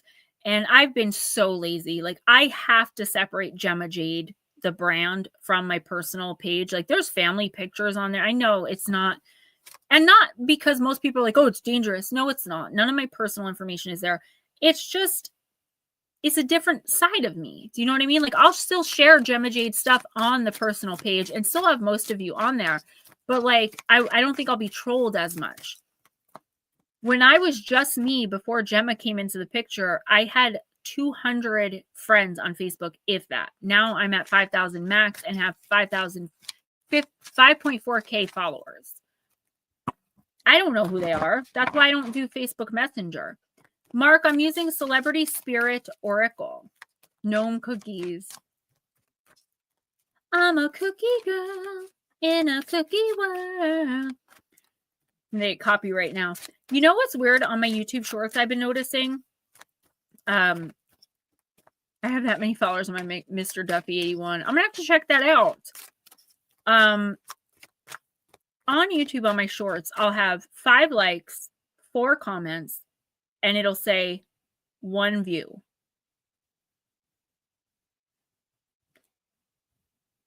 YouTube definitely hates me. Like, it's so bad. All right, let's see.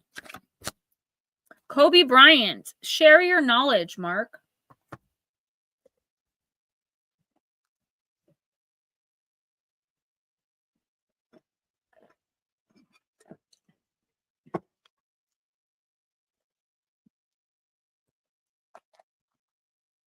No smoking cookies. I just smoke pure vape nicotine. I know, right? Well, Miss Lotus Girl sent me a whole bunch of like really fancy stuff for my hair so that I could not be so self-conscious about it, because a lot of people think I wear wigs because of the aesthetic, and I do like the way they look, and I do like to being able to switch up my styles. I do. But I also am 41 years old, and because I'm in recovery, addiction took a lot out of me. Even though I only used for 6 years of my life, I have a severe vitamin B deficiency. Like, even the shots, they do nothing.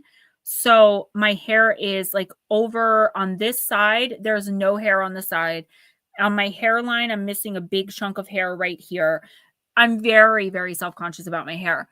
So that is actually the main reason I wear wigs. And a lot of people don't know that. They think I just do it because, like, I think I'm hot stuff or something. And let me tell you, sometimes I do. But when they make fun of me, they don't realize they're making fun of someone who has a serious deficiency, who is losing their hair. They don't realize that. And that's why I get mad, because it's like, how dare you? Like, what if, God forbid, I had cancer or something? You never know why someone, you don't know someone just by looking at them. You know, and people think they know me. B word, ice queen, conceited, narcissist. Those are the words that I get like most often. And I'm just like, you guys have no idea. Like, I'm just trying to make people laugh in my shorts. That's all I'm doing.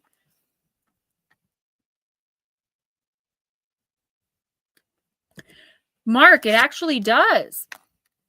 Collagen.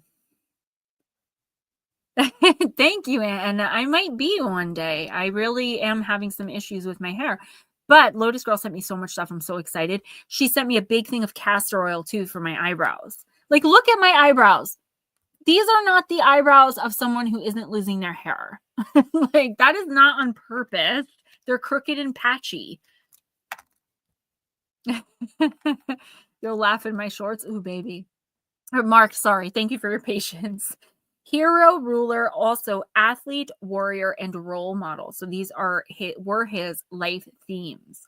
On the 26th of January 2020, NBA giant Kobe Bryant, born the 23rd of August 1978, one of the greatest basketball players of all time, died in a helicopter crash at 41 years old. Wow, that is my age. That's crazy. His young daughter, who was on board with him, as well as 7 others, were all killed when the accident happened in foggy weather. Unfortunately, there were no reported survivors. Kobe was a Virgo. According to reports, Kobe often used helicopters to beat the busy Los Angeles traffic. He had a career with the LA Lakers that spanned more than 20 years and was very supportive of his daughter's career in the same sport.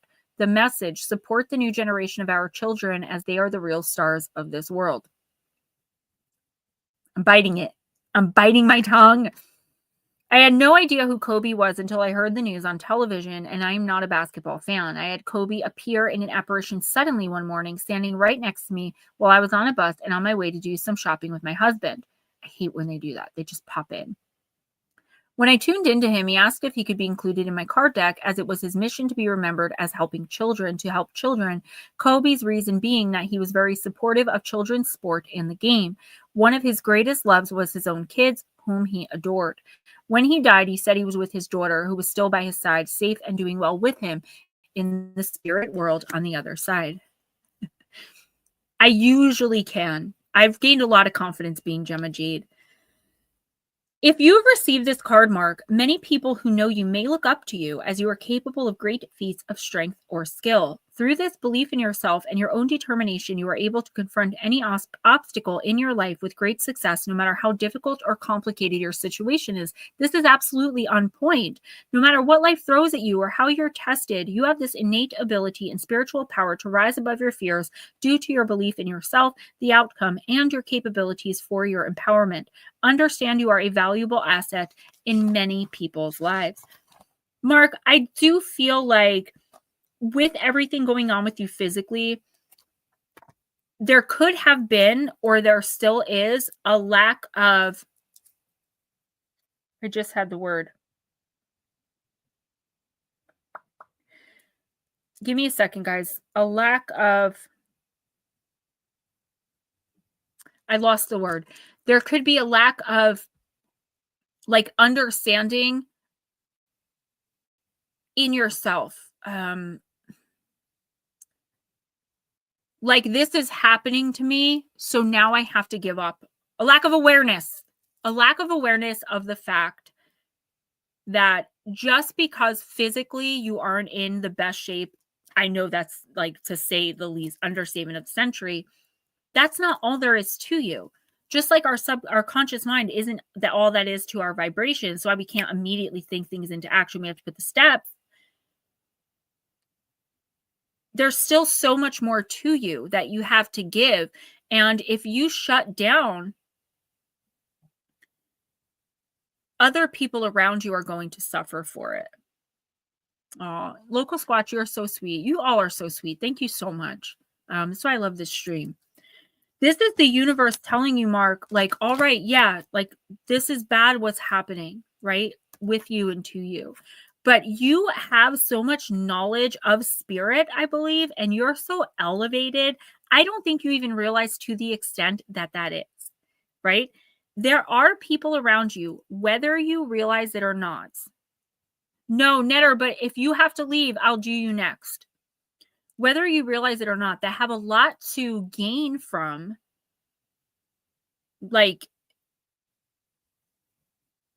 your knowledge of whatever it is. You have such a knowledge of different kinds of suffering. I feel you are so empathic. You've helped so many people. Thank you, Local Squatch, throughout your life. And you've been through so much that it's like, are you going to let what's physically happening stop you from your mission of teaching, of giving, of inspiring others? Because you really do have that ability in you, whether you realize it or not. And in the next couple of weeks, I feel like you could come across someone who's struggling in a similar way as you are now, or that you were. Like, I have a better understanding of myself than I did. Good. And I feel like the universe wants to make sure that you don't lose that, and you don't lose any of yourself, your amazing self, your beautiful, bright light, because your body may be failing in ways. You have so much left to give that the people around you have actually charted to receive. So if you shut down and don't keep giving, and again, without me having to say this, it doesn't mean you give and never get anything back and get manipulated and taken advantage of and all that. But it does mean, like, you can help others be inspired. I feel like in the next few weeks, at least, that is your mission. Your mission is to live by example. There's someone around you, or who's about to be around you, and I see them, their energy very clearly. It's very sad. They're giving up. I don't know, probably something about their physical health. I'm not 100% sure, but they're devastated. And I feel like you're going to cross paths with them so you can show them what true beauty and strength is. I absolutely love this for you. The only thing is, don't be afraid to approach people if you feel that you have something to offer them, meaning energetically or word-wise or anything. Make sure you take that risk, because the worst thing they could say is, leave me alone. And that would not be a personal thing on you. It's just something they're going through. Somebody needs to hear what you have to say. Black Dragon! So Black Dragon, to address the comments, if my son ever appears in a video, I immediately turn the comments off, even if he's only in it for a second, because I don't want anyone to try to troll me by saying something mean about my child, and they will. Otherwise, if they're off, I was trolled. I was trolled by like, usually it's the same person making all different accounts. So that's why I'll turn the comments off. So I did a thing that said, who's with me? And talked about you guys, my YouTube. I was like, my YouTube crew will definitely comment, but then the comments were off. The reason is I got 15 comments of just disgusting, bad words, nasty names. So I just turned it off. But I know you guys will be there. I think most of you will be able to get through a transition, but I'm not sure if I'm going to take it yet. I want to see. I want to give a little bit longer to the paranormal community. All right, let's do New England Dirt Roadie because he does have to go, and he did pay earlier. So whoever's next, whoever's going to be next, I appreciate you. Pixie, so you're good. Okay, thank you, Miss Laura. I haven't seen her. I hope she's listening. So after him is Pixie. Okay. Netter, this is you. I'm using deep, dark, and dangerous. I battled a troll for 10 years on one forum. It's like yeah. And do you know what I always say? The comments is ghetto. That's exactly how I put it. You'll see a little kid, a little boy holding hands with a little girl running through a field of daisies, laughing and giggling. And the people in the comments will find something nasty to say about those little kids. It's disgusting, you know? And people can be cruel. I just get pissed off because I'm like, I know if I looked a little bit different than I do, I would have a lot more likes on my stuff. It's an unfortunate reality. And they do say, like, statistically speaking, the best way to get hates and trolls on the internet is to be an attractive woman. I'm not tooting my own horn, but I know what I look like, right? I grew up looking like me. What's up, Candy? Sociopaths. Local Squatch, what do you do, if you don't mind me asking? And yep. That Drake song, he says, that's why I pick and choose. I don't get ish confused. I keep a small circle. I'm not with different crews. Yes, Mike, yes. Oh, Netter, you got the Kraken, the card of mystery. I love this for you. Card number 3, deep. Sorry, I'm gulping. So I just want to point out, Netter, I was laughing to myself about you. When you were talking about where you're moving, I said to you, oh man, I think I'm close to there. How far is that? You're like, only 2.5 hours. Not a big deal. I'm thinking that is so far away. Like, and you're like, yeah, it's only 2.5 hours. I'm going to come chill. And I'm like, I love that. I love that you don't think that's a big deal because then we could hang out. But man, when you said 2.5 hours, I immediately thought, man, well, I'm never going to meet him. And you were immediately like, yeah, 2.5 hours. No big deal. You are going to do so amazing once you move out of that area. You know, I've never actually seen that happen. I know you're in a rush. I'll get to your reading. I've never actually seen it happen where someone is physically at is so detrimental to their energetic well-being and their spiritual health. I've never seen that before until I met you. Crazy. If you were anywhere other than where you are, you'd be fine. I'm trying to get back on coffee, Mike J. I am, because the Red Bull is much worse than a cup of coffee or two. I'm trying to get back on it. Ghost, are you frozen? Oh, there you go. All right, Netter, it is good not to know everything. Great mysteries can fill you with wonder, and this is a very positive state. Be curious. You do not have to share everything with everyone. You can be selective about who you share the minutiae of your life with. Value your privacy. Local Squatch, I'm going to get to what you said about where you work in a minute.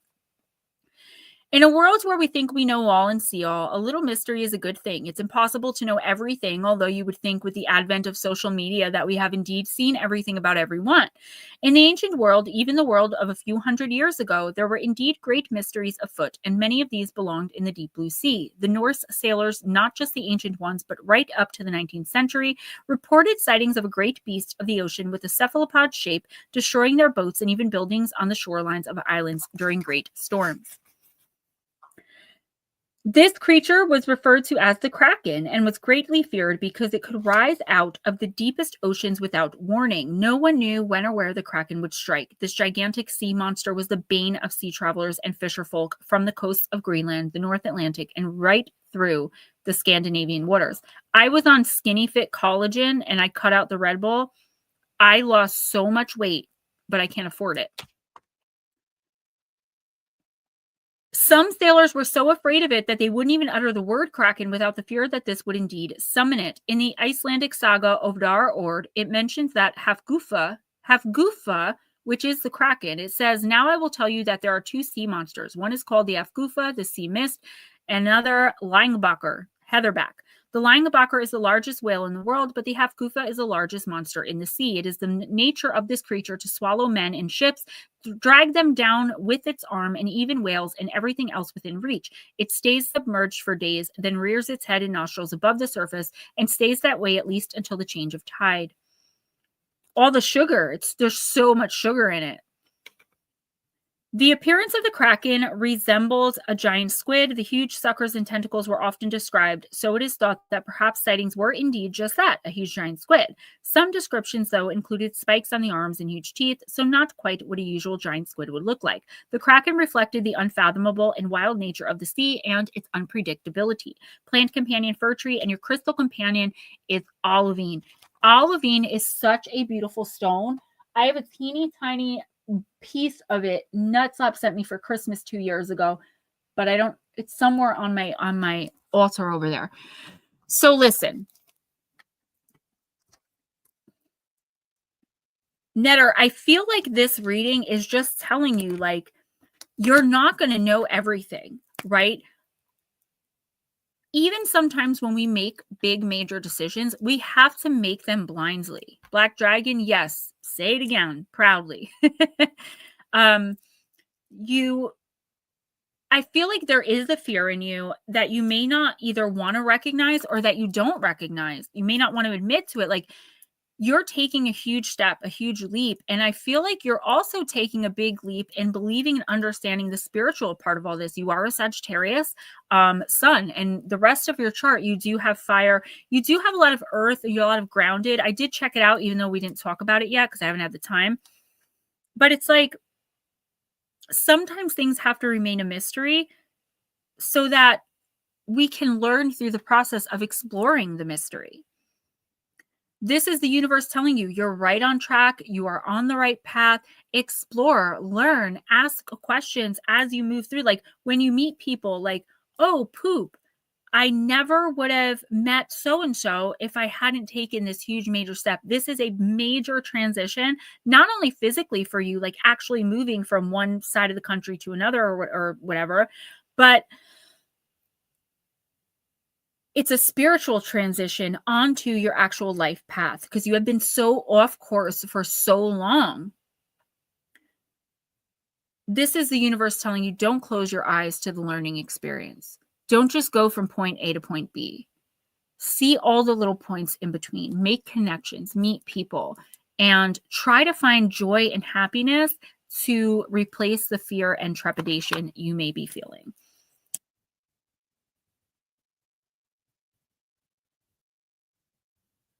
I know. I just want to read what Local Squatch said. I did ask where they worked, and they answered. Local Squatch, I say it all the time. I have been abandoned by every single person in my life ever who's ever said they love me. And I've been betrayed by every single person in my life who's ever told me I can trust them. Physically in my life, I've met a lot of good people online. I'm trying to find where Local Squatch said. Cowie, I didn't even see you. I'm so sorry. I hope you're still listening.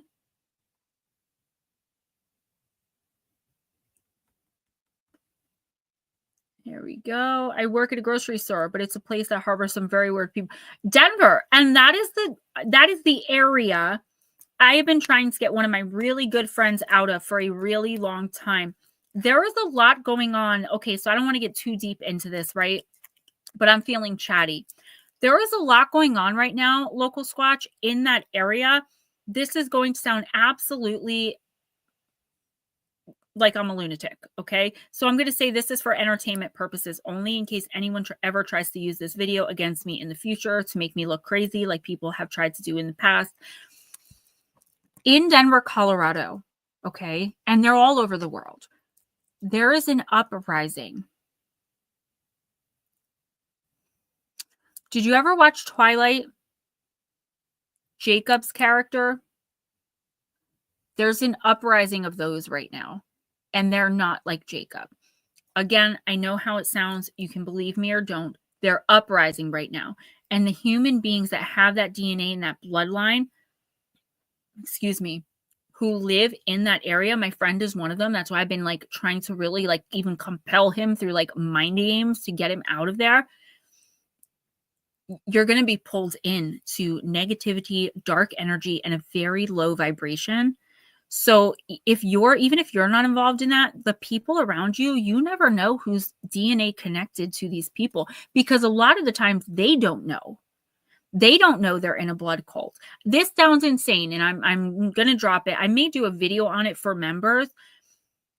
Specifically in that area of Colorado, in Colorado in general, right now, they are uprising to recruit other family members to come out of the woodwork and say, no, you belong to us.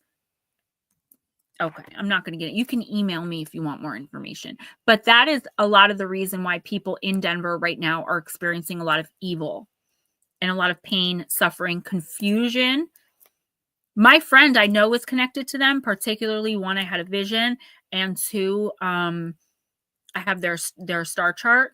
So luckily he finally took my advice. I don't think he did it because I had really anything to do with it.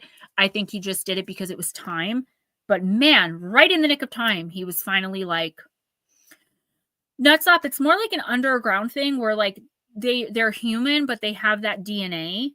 So the more people that they can recruit with the same DNA, most of the time people are raised up in it. But for some reason, I don't know if they're being hunted or if they're leaving the blood cult. My video will get demonetized, but I'm just saying.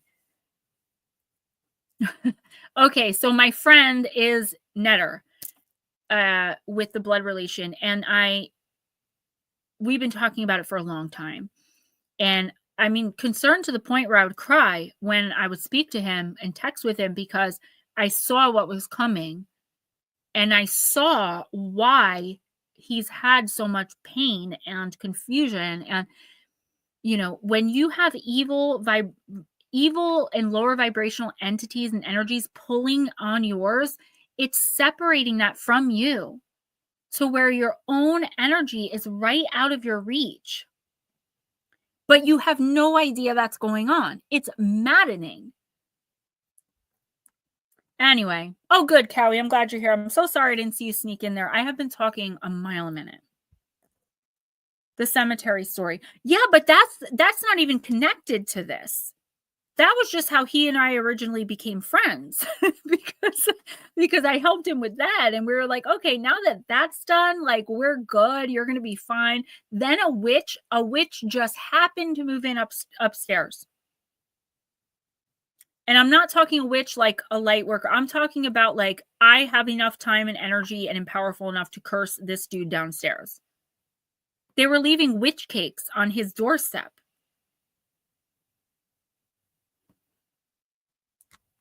All right. Miss Pixie, thank you for your patience.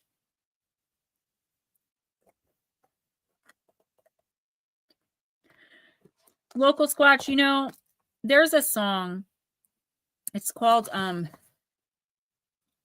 it's by Sierra. And I know one of the parts says, he said, she said, they said, I heard. And it's just like, misery loves company. I am using Sisters of the Sea, the new deck. No, you're so welcome. I just want you to know, like, the reason there are so many miserable people, particularly in that area. Latro, my husband, says that all the time. He says that all the time. Like, you're so offensive. The fly infestations. Netter could literally write a book about what he's experienced just in the last 2.5 years. If any, guys, don't start it. Don't start it, please. If any of y'all have to leave soon and want a reading and have donated for a reading, let me know. Donation is $2 minimum, PayPal, Cash App, or Ghosdragonzw Venmo. Or if you have Chime, I never really bring that up because most people don't have it. Or $4 through a super chat or super sticker. I'm broke. I need money. Otherwise, you're free to hang out and just listen. I have no issue with that, of course. All right. Miss Pixie, you got the deep child within. Card number 29. Beautiful. Mermaids have an ability to connect with the deep child within, the playful one, the curious one, the one who is able to dance and laugh and find the joy and spark of beauty within all circumstances. There exists within all some spark of a divine child. When this card comes to you, Lara, it's to say, please know the difference between the divine child and the playful spirit and the need to connect with the deep, wise one within you. This mermaid being is both. She's discovering more about the world, learning through experience, and beginning to become a deeper, more complete version of herself. The key is to grow and deepen, yet always remain connected with the playful self, the being who knows how to find the joy and can help the wise self become brighter each and every day.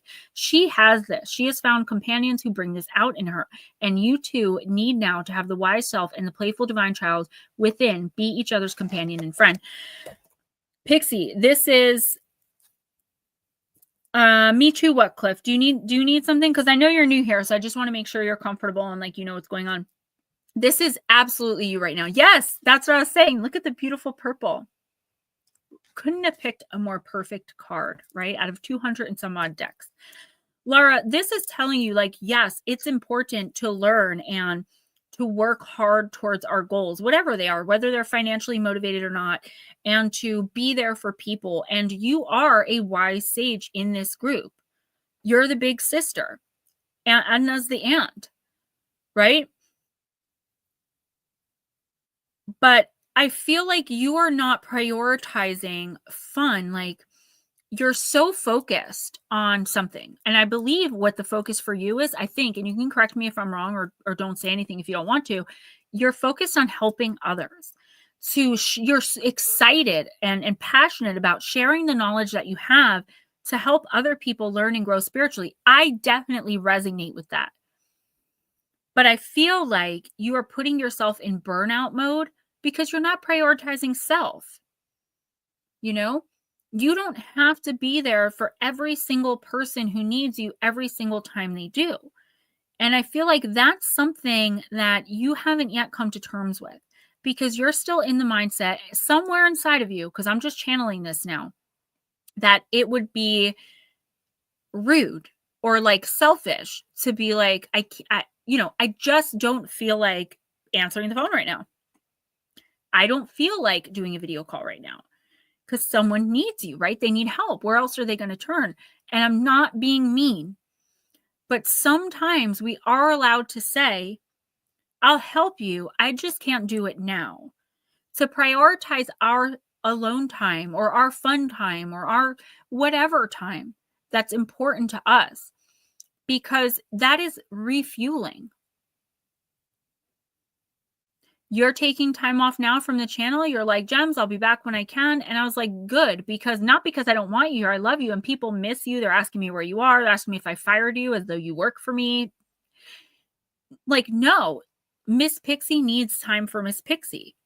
But I do feel like you're still not prioritizing self for as much as you've grown. And there's no judgment or indictment because we all have trouble with this. With as much as you've learned and you've grown and as many people as you've helped and how vibrant and beautiful and high vibrating your energy is, you are still not seeing you for the beautiful, amazing badass that you are. And for some reason, in the next couple of weeks, you're going to have to come to terms with this. You are going to have to come to terms with how amazing you are. Because I do feel like your confidence could be low. It's like your confidence might be based on the help you're giving. But you have to understand, while that should be a big part of making you feel good, just being who you are and being like knowing, like, do you even realize how much what you do helps people? That should be what you're kind of laying your reputation on. Not how many people you've helped, but like how much help you give. And the fact that you're able and willing to do it. I'm able to do it and I'm willing, but I'm not physically able with my schedule. That doesn't make me selfish. It just means I have to prioritize my family. I have a 6-year-old. You're not prioritizing yourself right now. Even if you are sad, like what makes you happy, you know? Do that. Splurge on yourself, whether it be financially or otherwise. Like, do something big just for you. And if you have to cancel appointments, or if you have to say no, I can't, I don't want to, I won't, please do that. In the next couple of weeks specifically, I feel like there's this big push, and the universe wants you to see yourself how we see you. Because there's something big coming. I've been telling you this for a while, and I do think it's a new year resolution energy, right? Like this big opportunity that's been like kind of lurking around you. But if you don't see yourself for how amazing you are, if you're not seeing your worth, particularly in this community, unwilling body or not, and that's what you need to also tell people. That makes it even more amazing. Laura, Deirdre, what's up, girl?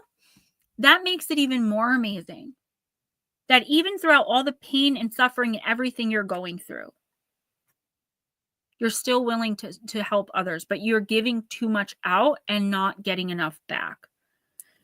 Deirdre, what's up, girl? I messaged you yesterday. I need to clarify your address so I could send you your box. My back is itchy.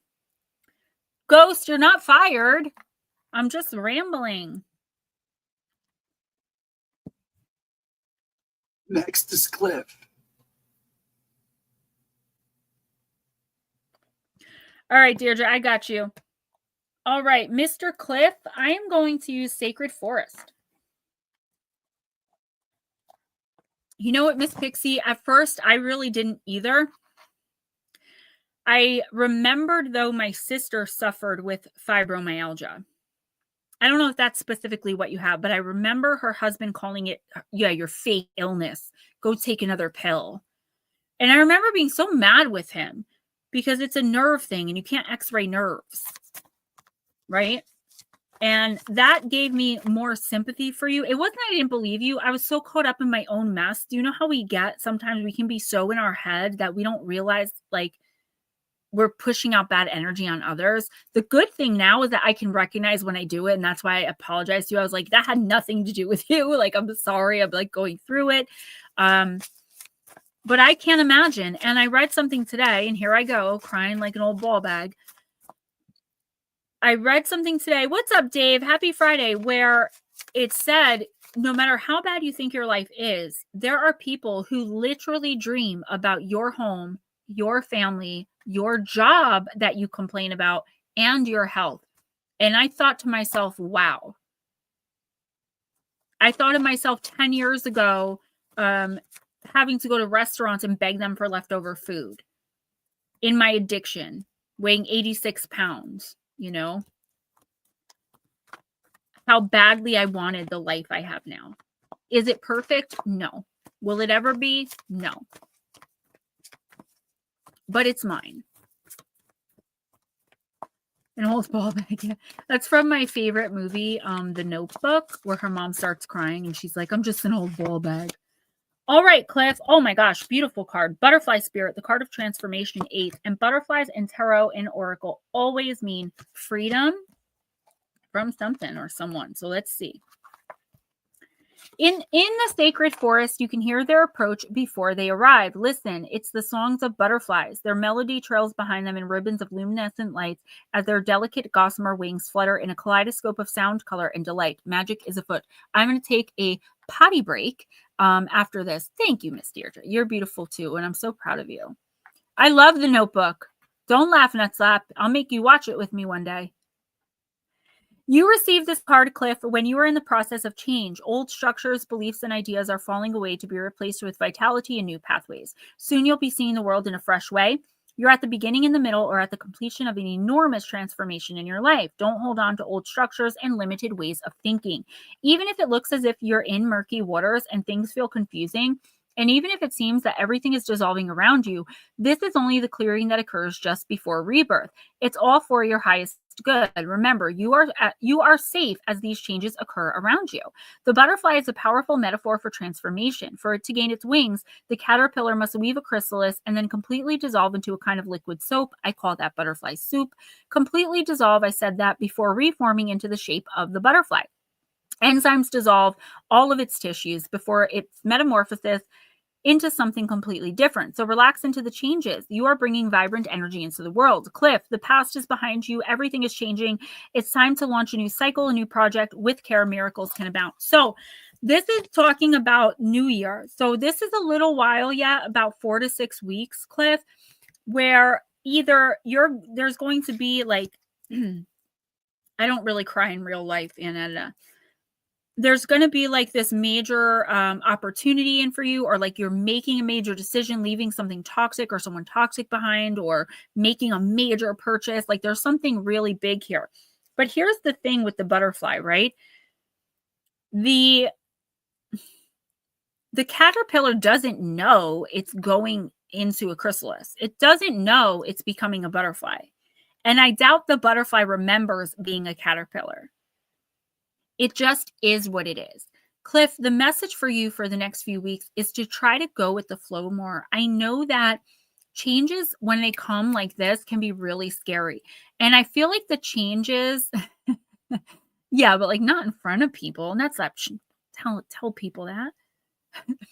In front of, like, the changes that are happening, I feel like you're finally like starting to understand who really belongs in your life and who doesn't. You're starting to like really think about some mistakes you've made. You're learning like, oh, I made that mistake.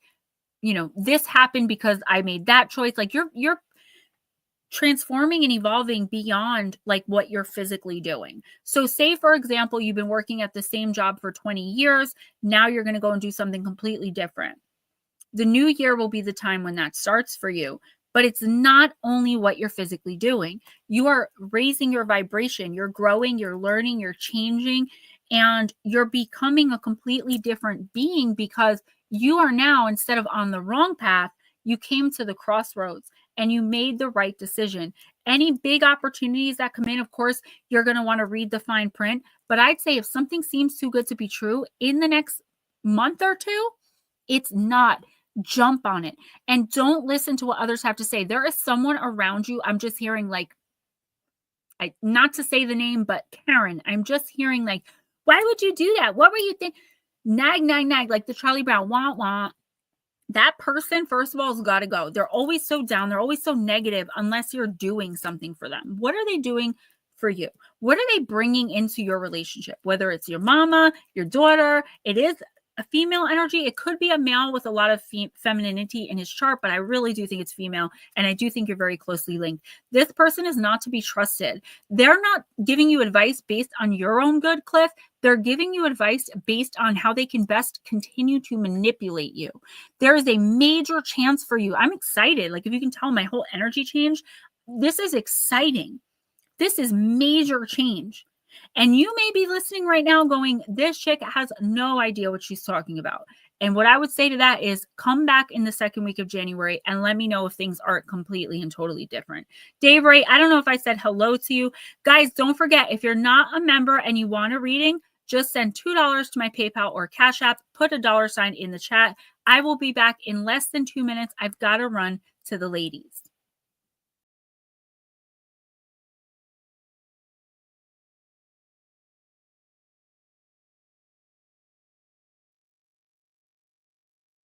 Okay, next is Melissa, then Edna,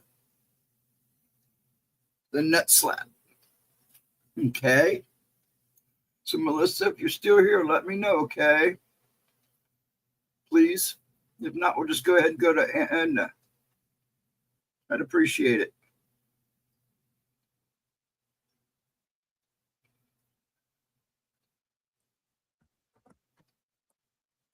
I was just trying to type in the chat that Deirdre donated. So Okay. I'll be right back. It's all good.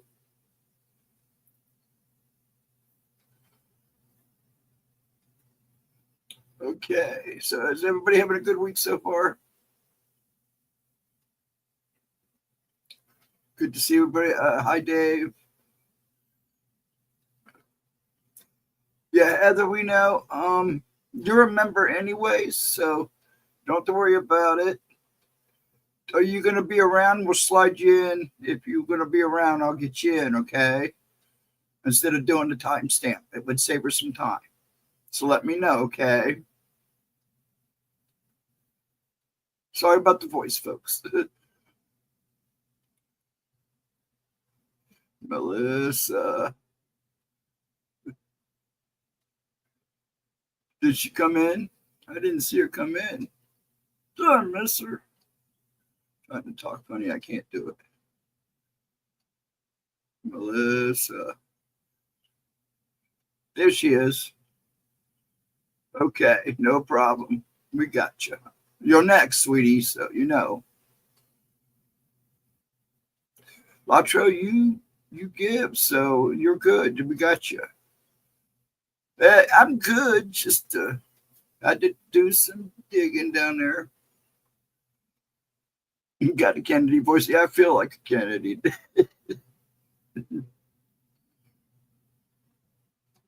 You're welcome, Melissa. You do tattoos. I'm not allowed to have tattoos. I bleed too much. I'm a bleeder. I'd give me a Batman, Superman, and then my dragon on the other side. But nope, no tattoos. I always wanted a half sleeve with dragons and fairies. All right, who's next? Andrew has a tramp stamp. Blue, I was like, how long does it take from talk to a realtor? Maybe it's good news. Okay, Melissa is next. All right, Melissa, we are, of course, using Fairy Tale. Where did I put the lid to this?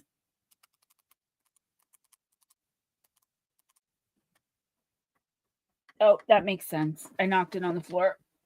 I have no room, guys. 3 extra rooms in an entire extra apartment, and I am not allowed an office.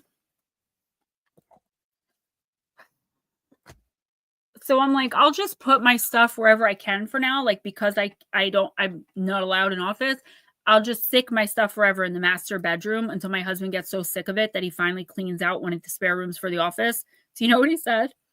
You don't have an office, but you took over our entire master bedroom. I can't win.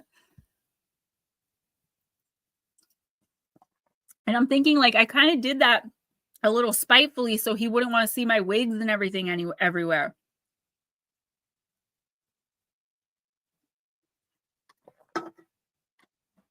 I just want to say hello to Deirdre's mom, who is listening. Hello, beautiful lady. If you want a reading, let us know.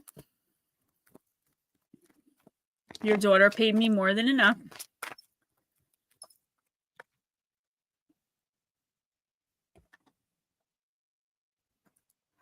Local Squatch, it's the truth. So last August, I got this closet from Amazon because I can't get to, like, my clothes are through my entire walk-in, but it's not like one of those big old fancy walk-ins. It's just a walk-in, but they're so far back. Like, I'm not freaking Stretch Armstrong over here. I can't reach my clothes because I have boxes, like decorations and stuff, because my husband's a collector, so there's no spare room anywhere, so I can't, like, store stuff.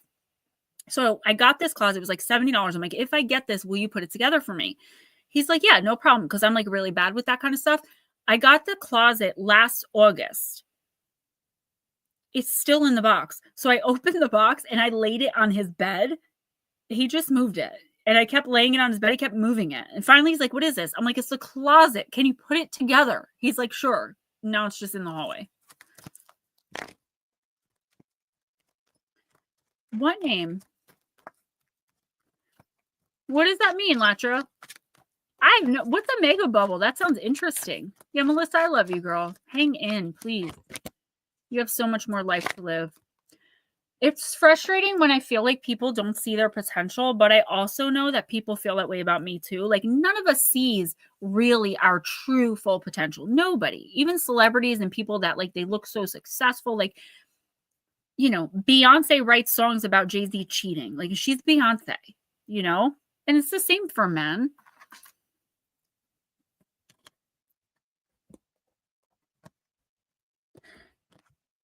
The princess who never smiled, Melissa. It's a card of healing. Card number 31. Miss Laura, the last thing you are is useless and lazy. What a life she had. What freedom. What luxury. I swear to God, I did not know this card was going to say this. She had much of everything that her heart could desire, but she never ever smiled. She never laughed. It was as if her heart had never taken any joy in anything at all. Oh, okay. A beautiful princess would seem to have the entire world at her feet. She has good health, riches, beauty, and intelligence, but she is also exquisitely sensitive to the pain of the world, and thus she has never smiled. She is serious and cannot smile while so many others are suffering and in pain. As it usually goes, her loving father was moved and haunted by her inability to feel joy, and so he promised that whoever could make his daughter laugh would have great rewards, would even be given her hand in marriage. So many men flocked to the castle to make the little Tsarina laugh, but none succeeded, for she saw through their antics and knew that in their hearts they were valuing her for what she could give them and thinking nothing of how they could help her and thus others. Outside the castle's walls, a young blacksmith was apprenticed and slaving over the bellows, wiping sweat from his brow and learning his trade. He was honest and good and thickly muscled and knew in time if he could master the fire and the water and smelting of metal, his life would be worthwhile, for he would have learned to change one thing into another. Excuse me if you heard that. Pleased with his work, his master placed a sack of coins at his feet and told him to take as much as he was worth. And being a modest fellow and knowing how much he had left to learn and the worth of what he was learning, he took only one coin. And then he decided to explore the world. As he walked away, a tiny mouse asked him for help as he was so poor. And so the smith gave him his coin. A little beetle then stopped him, and he gave the beetle his second to last coin. Then the coin his master had given him, as good fortune for his adventures, was finally given to a wee catfish who begged for help at a well. He came to the castle and gazed up and saw the princess watching him, curiosity alighting her serious and beautiful face. So shocked was this young man that he slipped and fell, tumbling into the moat with its muddy banks, and rushing to his aid came a tiny mouse, a little beetle, and a funny-looking catfish. And seeing him and the truth of his heart and the goodness he must have to treat the little one so, the corners of her lovely mouth twitched, and then she smiled, and then she gurgled, and then she shook, and then the laughter, the joy of seeing the seeming folly of a good heart came tumbling out of the princess. Cliff, great. You're so welcome. Thank you for coming in. No, I burped, Smoochie. Thanks. I don't fart. Sorry. Her eyes twinkled, and she begged her father to bring forth this man so she might learn of her future husband, for her serious heart recognized his kindness. And then the blacksmith, who could create alchemy, now made the greatest change. He had created true happiness within the heart of one who was sad. When this card is drawn, Melissa, you will know that a time of deep earnestness and gravity is leaving, and soon there will be joy, laughter, and breakthroughs. Optimism will return, and a sense of belief once again that there is worth in taking the time to be lighthearted. For a long time, life has felt flat and sad and endlessly serious, but suddenly the spring of mirth that has been healing is bubbling again to the surface, and a sign of recovery is revealing itself. And when this is awakened, it is accidental, without artifice, and entirely unexpected. Just know that soon any sadness will lift and life unexpectedly changes forever and for the better. Melissa, girl, I see. I hope. Are you able to get like an actual reading right now? Are you by yourself in a safe place? I need to know the answer to that, guys. It's for a reason. I don't want to say anything that is going to get anyone in trouble or, you know, anything like that. But I have big news. Big news for Melissa. Okay. There's someone coming into your life. I think I mentioned this a few months ago or a few weeks ago. There's someone coming in who's going to come in kind of like on the sidelines. You may already know them, but I don't think so. Where like this is not an intentional thing, but this person is going to be willing to help, be willing to be patient. Like this is the person. And it's usually not good to go from like a toxic thing into something else right away. But I feel like this person, at the very least, their purpose is to get you out of the toxicity and show you again what love is. I do think it's romantic, but not in like this big life altering way. I feel like the purpose of this romance is to get you away from the other one long enough to show you how you're supposed to be treated. This is coming in. I'm not even going to say to you, the universe wants you to accept it. There's not going to be choice. This is going to be over time where finally you can see the difference between how you're being treated. One person, patient, kind, not pushing you, but letting you know like, hey, you know, I can do this for you. I can do that for you. One person being who they are. And eventually you're going to be worn down and you're going to be able to make your exit. This is very, very exciting. I don't see it like right now. I see a slow progression over time, probably about 3 to 4 months. It's going to take time for you to trust. You're so used to like what this is, like the breakup, the go back, the break, like that has become so normal that to even fathom anything else is mere fantasy for you. Even though you want it badly, but at times you don't. That's what manipulators and narcissists do. It's called cognitive dissonance. And you don't have anyone in your life that can like, you know, give you a place to live, help you financially, and tell you like, look, you deserve better. You have to actually experience the better. That's where this person's going to come in. And like I said, I would tell you, like, go with it. There's no not doing it. Like, this is charted for you. This is your intervention. If by some way your free will stops this from happening, I don't, then those violent readings I was giving you a few weeks ago, I'd be worried. Like, honestly, I don't see it not happening except for some major shift in the dynamic here. I'm excited about it. Deirdre went through the same thing you're going through, the same thing I went through. And we, like we say in recovery, we do recover. When it comes to that stuff, we do get out. We do survive. Most of us, right? And we live for the ones who didn't. Men and women. I've been an abusive girlfriend in my past. I mean, physically, mentally, emotionally, I didn't know what love was. I was abandoned and neglected by my guardians. You got this.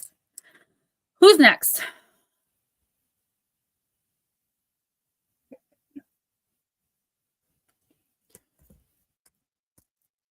I have 4 tattoos and only 3 can be seen.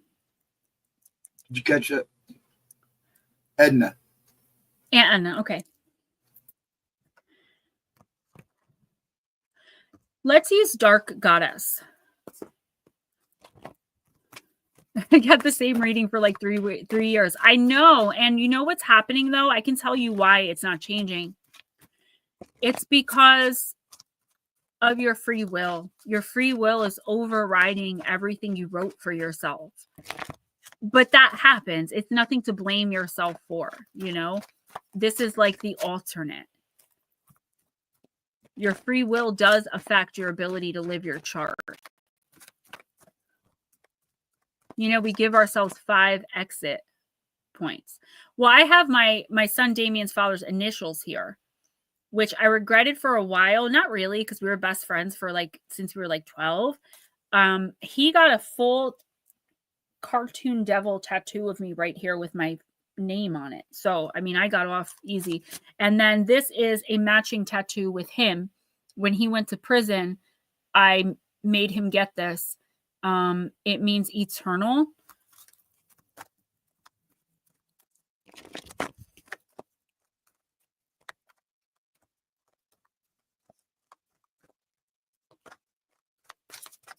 Black Dragon, I'll give it to you. Anna, you got Sedna. I'm sorry, but this card, for some reason, I don't get the creeps often. This card gives me the absolute creeps, and it reminds me of that thing that comes out of the well in the movie The Ring. I don't know why. The card of abandonment. Interesting.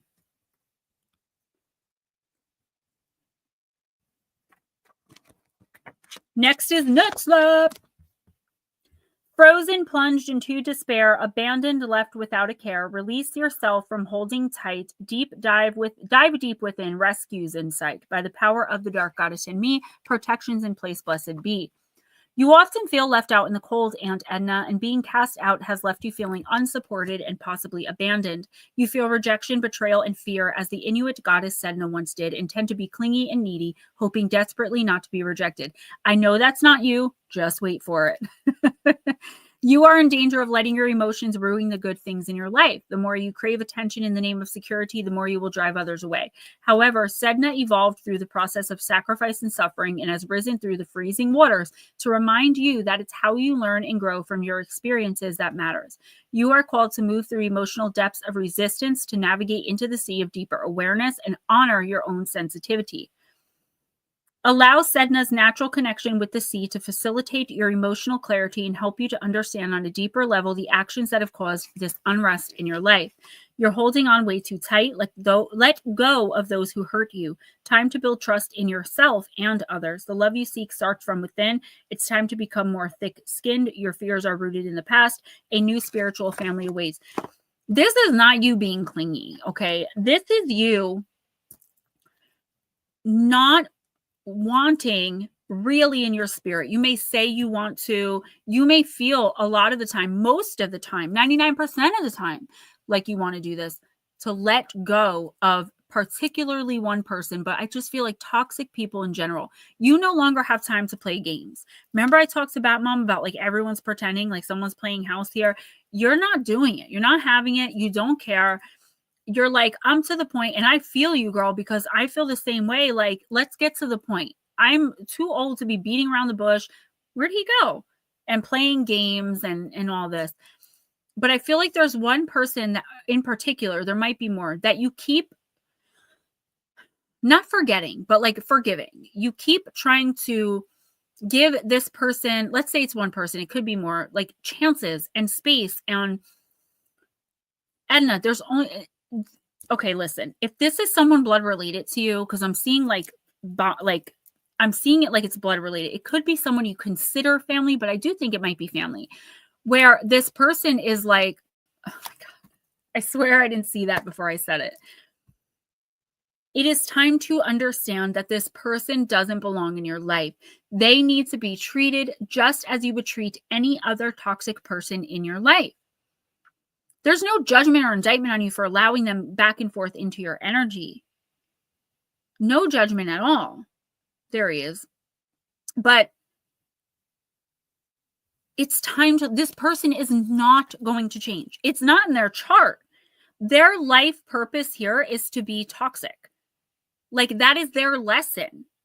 And you're a big part of that. There is no changing for this person. It is time for you to fully and completely disconnect. All right, Miss Melissa. You're so welcome. I pray for you, because your light is, you're going to do great things, and you're going to look back and you are going to be telling other women your story. Yeah. So Aunt Anna, she's so jealous she can't see straight. That is not going to change. And I have someone like that in my life too. They love me. They're so proud of me. They show me off. They wear my merch. They're constantly showing people my books, and they're telling me on my pictures, you're so beautiful, girl. I wish I looked like you. It's someone I've known a really long time in real life. But as they're like telling me all this on social media, because I am who I am, I hear them literally telling their significant other, who the hell does she think she is? Oh, look at her now. Look what she's doing for attention now. But on my photos and my videos, they're writing Slay Queen. I've got to disconnect that. I'm not. But yeah, Anna, that's the thing. You have tons to be jealous of. Your energy is something I'm jealous of. Don't think that about yourself. This person is a sick person. I don't know who it is. I knew they were related. They are sick. They're not interested in a cure. When you are a narcissistic person, I'm not diagnosing anybody. I'm just saying this is how narcissists behave. They can't see that what they're doing is wrong. If you don't know what you're doing is wrong, how do you stop doing it? It's never going to end with them, okay?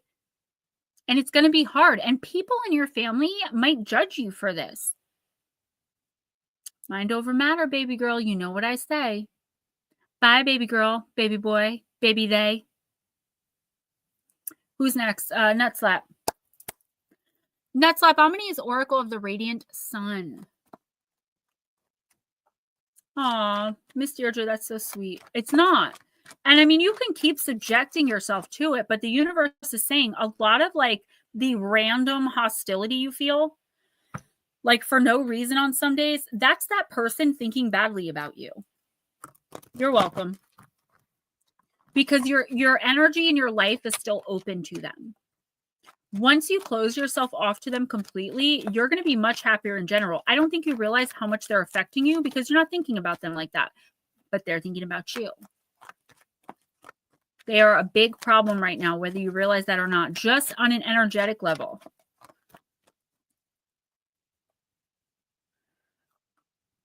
And you know what? People like that, I know you have things I believe people would be jealous of. I think you're an amazing woman. You're a beautiful spirit. But listen, people like that are jealous of things in their own head. They imagine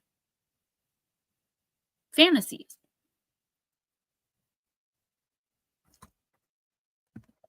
Nuts up. This one popped out. It is the card of publicity. I believe it's Jupiter and Leo.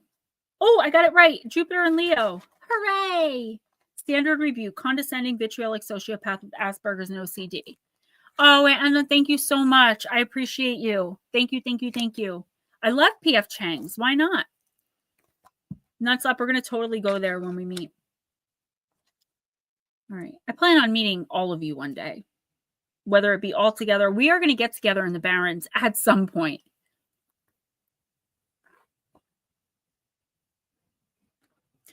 Sorry, guys. You know I need my vape. All right. Nutslap. In order for Jupiter Leos to develop and grow, they constantly need to find themselves in situations in which they can put on an impressive show. Jupiter Leos think bigger than most and so have to take the lead if they want to get things done. Local events that need creative imagination and lavish ideas are waiting for their special talents. Plenty of socializing gives people with this planet sign combination ample chance to radiate their natural warmth. But if they can find a creative job, then so much the better. Their creativity finds good opportunity for appreciation in any of the arts, and their talents, whether professional or amateur, I need my puffer, grow as they mature. With this placing of Jupiter, gambling will be a temptation, and some discipline may be useful to rein in over-optimism in this area. The children of Jupiter Leos, if they have any, are likely to be a source of great pride, and parents will spare no expense on their education. Because of the Leo link with children, when this card is drawn in a reading, it can indicate the encouragement of a child in a creative expression of their talents. This can manifest negatively as the archetypal over-pushy mother of a child star, living out her fantasies of fame through her progeny. Positively, it can refer to a nurturing and supportive parent. Blowing one's own trumpet, the attraction of some kind of fame or attention, taking a leading role in a local activity, a prominent member of the church or similar organization. So, all right, I know what you're thinking. You're like, this doesn't sound like me at all, but I know Gemma's going to explain it. I got your back.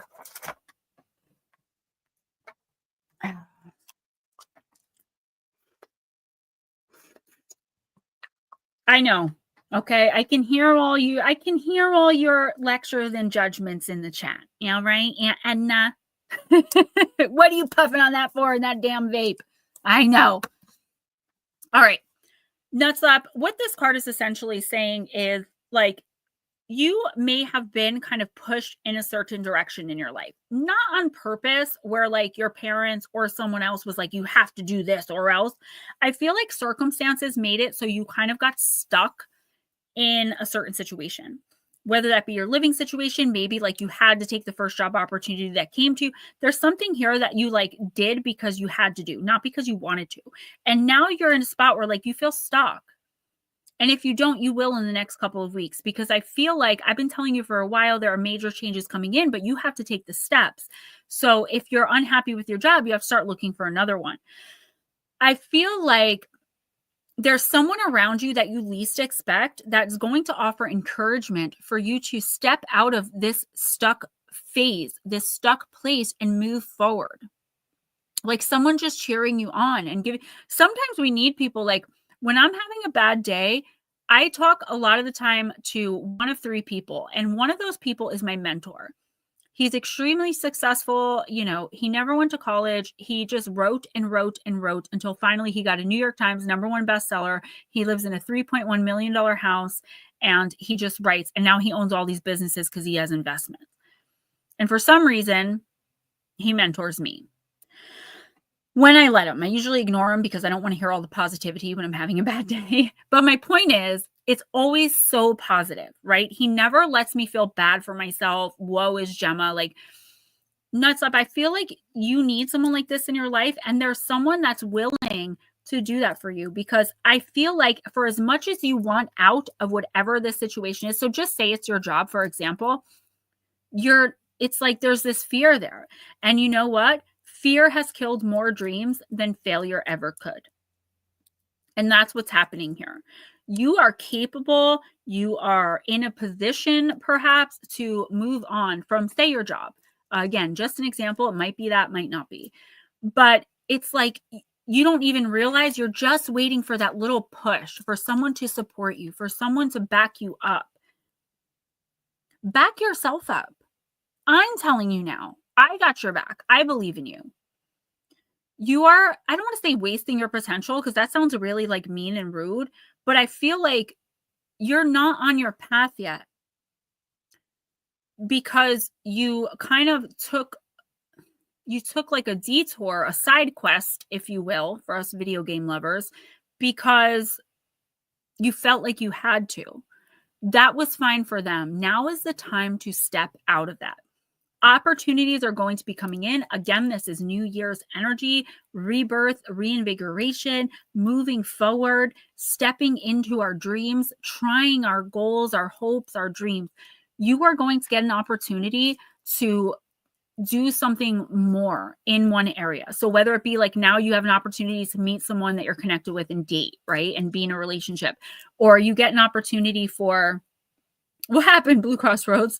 You get an opportunity for like a better job, something you really, really want to do. I know you don't like your job. I mean, most people don't, right? And I know you've complained about it before, but like it pays the bills, right? There's mega opportunity here in this end of December energy. So if you would just step outside of your comfort zone a little bit and stop being so damn fearful of failure, okay? The universe wants you to try and trust it. Take a leap of faith and allow the universe, allow your spirit team to work for you. Please. It's just that you deserve so much more and so much better than you give yourself credit for. I know you like to joke around, like you're a jokester. You use sarcasm as a shield. I think you're hilarious. You have like the same mind as me. If I were a guy, I'd literally be you. And you just sell yourself short in every area. You're amazing. Go be amazing. Spread that amazingness. Stop keeping it to yourself, bro. Who's next? Latro?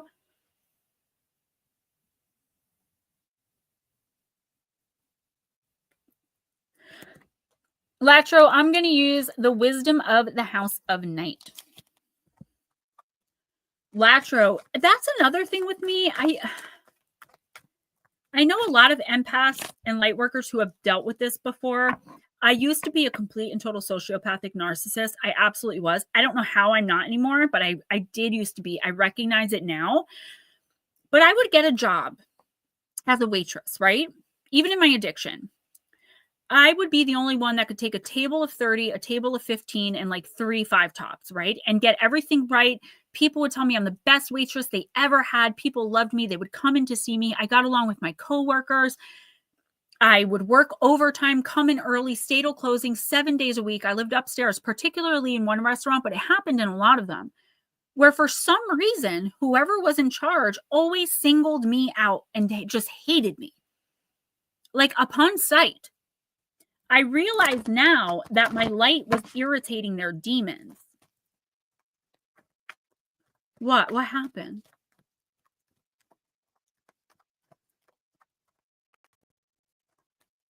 I know you do, Nutslap. You've got to unstick. You're definitely capable. Again, fear has killed more dreams than failure ever will. And I'm not saying like you're a fearful person. I just feel like you're like, what is the point? Like, if I quit this job to take a chance on this job and it doesn't work out, then I have no job. I'm just using your job as an example. So I'm just going to stay here where I know I'm good. And like, that is not how the universe works. You have to take chances on it. Let your team work for you. It's like a tag team wrestling match. This is how I always describe it. You're in a tag team wrestling match with your favorite person in the world and you see them get knocked out. You want to jump into that ring, but the rules are like you want to win the match. You're going to get the title belt. The rules are they have to slap your hand. They have to tag you in. There's nothing you can do. It's the same with your spirit team. Because of your free will, unless you invite them and ask them and call them in, there's nothing they can do no matter how badly they want to. I'm reading now for Sir Latro, and then next is my adopted daughter, Miss Baby Dragon. She's mine. Penny the Painter. Aw. I love Smoochie. I'm sorry, but I love that that's your name. It's just so ironic that that would be your name. Okay, Latro. I had a lot of fun tonight. Are you guys having fun? I hope so. All right. You got individuality, the card of Zoe, and it is card number 47. Black Dragon. It usually takes me a few years, but yeah. Either that or I get hit on to the point where I just can't like work there. You know what I mean? Like that was always my issue too.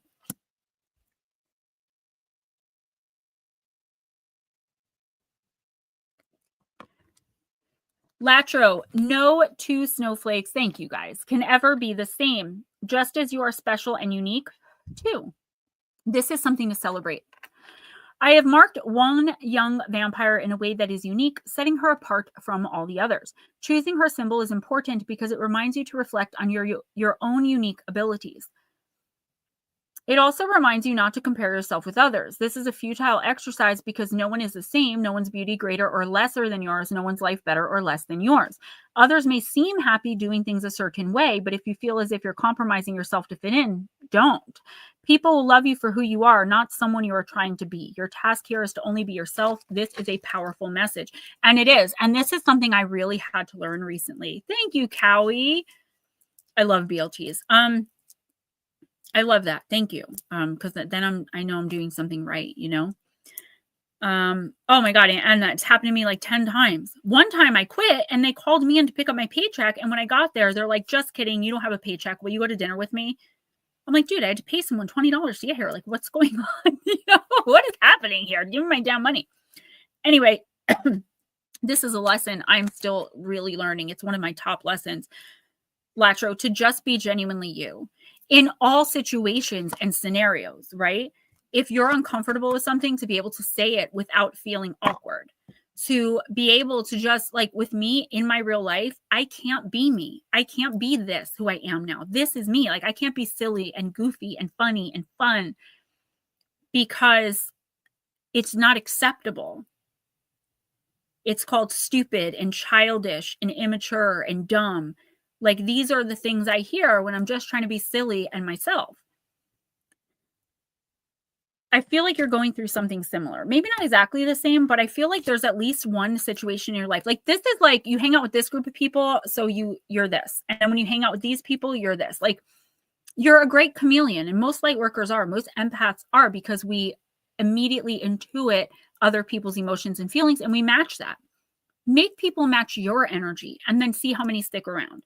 Those, if you just be truly you, the people who are meant to be in your life will be in it. And the people who aren't will scatter. And you may miss some of them and you may be sad about that. It could end romantic relationships, relationships with family members. But it doesn't matter because those people served their purpose in the lessons. Either sometimes people are in our lives for them to learn and for us to learn nothing. I feel in one particular situation, I've learned all I can, but I feel like it's the other person now that's learning their lessons. And I'm kind of just stuck in the middle of it until it blows. You've got some cleaning up to do, Latro, energetically. And that means not being rude or uncouth, but saying what's on your mind when you feel like saying it, being honest about your opinions, you know, being who you are completely and fully. Again, not obnoxious or like rude, but just like if you want to tell a joke, tell a joke. Those who belong in your life will stay in your life. And again, you're going to have to say goodbye to some people you thought you were close with. Farewell.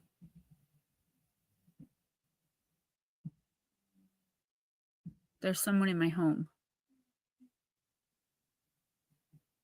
Okay, it's RJ. I was waiting to hear the little voice because I heard someone come in. Okay, who's next? I know you said it, but I don't remember. Ashley. Miss Ashley. I'm going to use Black Moon Lilith.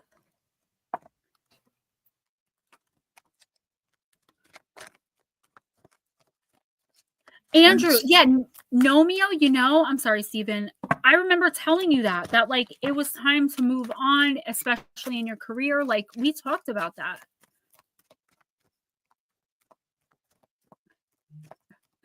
Blue Crossroads, right? That's what I'm saying. Ah, Nomeo, that is the question. How about a purple one? That's my solution.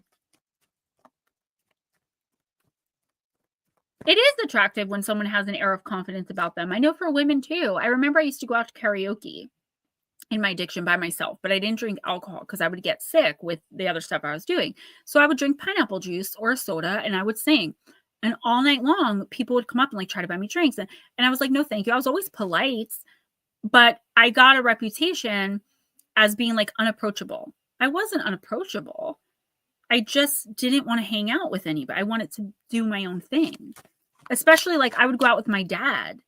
And, you know, my dad always told me like if you go out by yourself, even with your friends, buy your own drinks. And if I didn't have money, I would go to my dad and he'd give me a couple $100 to make sure I was covered. Right. It's just, I guess I would walk, I'm not lying, guys. I would walk into the one karaoke place and people would clap. They loved me. But when I would go, that was when I was with a group. When I would go by myself, the people that knew me knew I just wanted to be alone. You know, I was enjoying myself.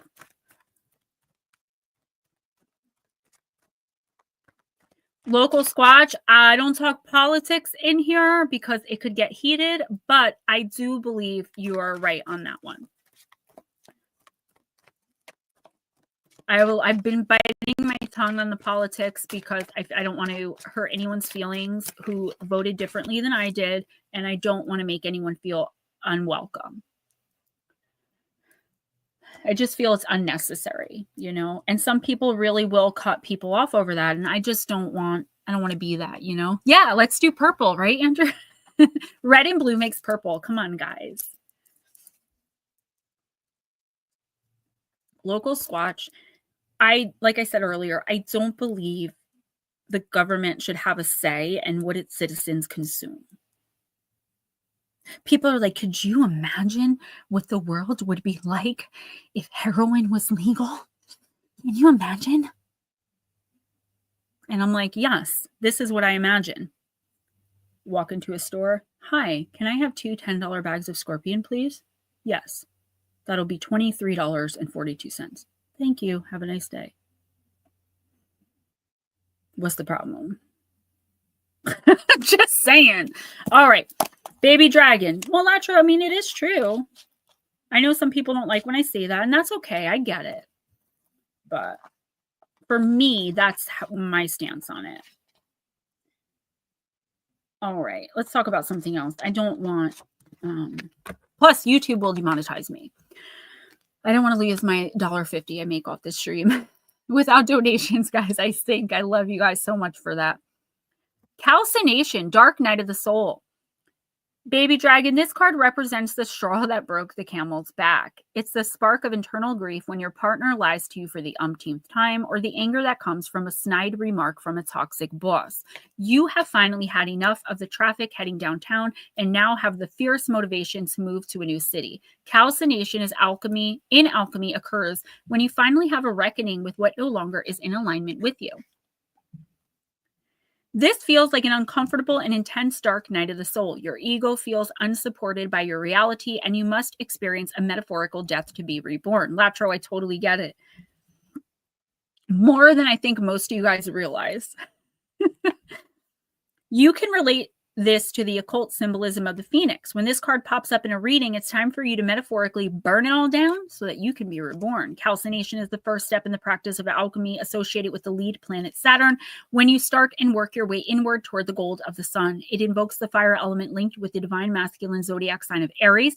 It is the practice of burning and adding heat to material or a solution to strip it down to its original state. A difficult life event, challenge, or roadblock can trigger you to begin this sacred process of soul ascension. While this is the beginning of your alchemical journey, it's an extremely necessary first step to progress to higher states of consciousness. Calcination shadow work. You can integrate the first step of calcination by identifying what should be purged in your life. Take a moment to journal your thoughts and emotions during this process. Prepare for a death of ego or shedding of old self. Allow the ashes to fall away so that your true self remains. Ashley, I'm not sure. Oh, sorry, Baby Dragon, I'm not sure that this hasn't happened yet. I feel like this was you taking the initiative with your bakery, right? I also feel, though, now that you've done this and you've succeeded and, that feels good. That is a power move, a power moment. And I feel like in this energy, oh my God, local squatch, remind me to tell you a story after this. I feel like in this energy of power, of stepping into your power and making this great accomplishment and achievement,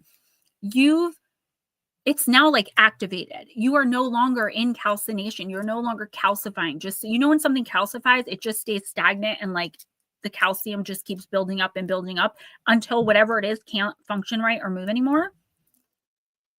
No more. You've like broken it open. You're moving forward. But the problem, and I do this because I don't think it's really a problem, it's just going to seem like one in the moment when it's happening, is that now you're recognizing your power again, which means anything and anyone around you that is not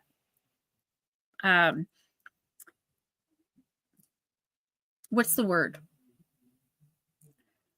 I'll use even because I can't think of the word. That's not resonating with that power, you are going to be walking away from. You now realize that you deserve better. You can do better. Started counseling today. Yes. I feel unstoppable. I cried when they left my house and shut my door. That's it. So now anything and anyone not resonating within your power, within that space, bye, baby girl, baby boy, baby they. I feel like this is going to change some relationships in your life because the dynamic has now switched. You are no longer willing to lower yourself to other people's levels. You may not realize how powerful you are just in general and energetically, just as a human.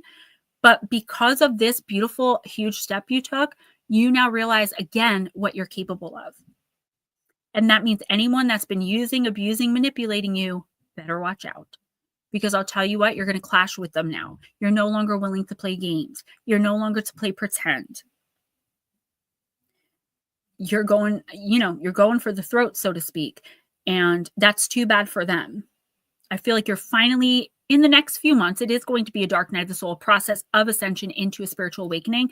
You are finally confronting the toxicity, the issues, the problems. You got this. It definitely has. I have now been told I play the victim because I told people, you know what? Let them think that. Because they need that. They need that because they are so lower vibrational. That's all they can do to hold on. I get told that all the time. Poor, pitiful Gemma. Let it go. Do not accept that in your energy. Reject it. Reject it. First of all, I don't mess with people that play victim. So you wouldn't even be in here if that were the case. Don't let it touch you. That's the manipulation. That's their only go-to to try to take you down because you are so powerful, they fear it. They fear that power. They fear that now you are going to see through to them exactly who they truly are, that you don't actually need them. You're going to be in people's lives and they're going to be in yours because you want them to, because they bring something to the table. And those that don't, let's stop playing games.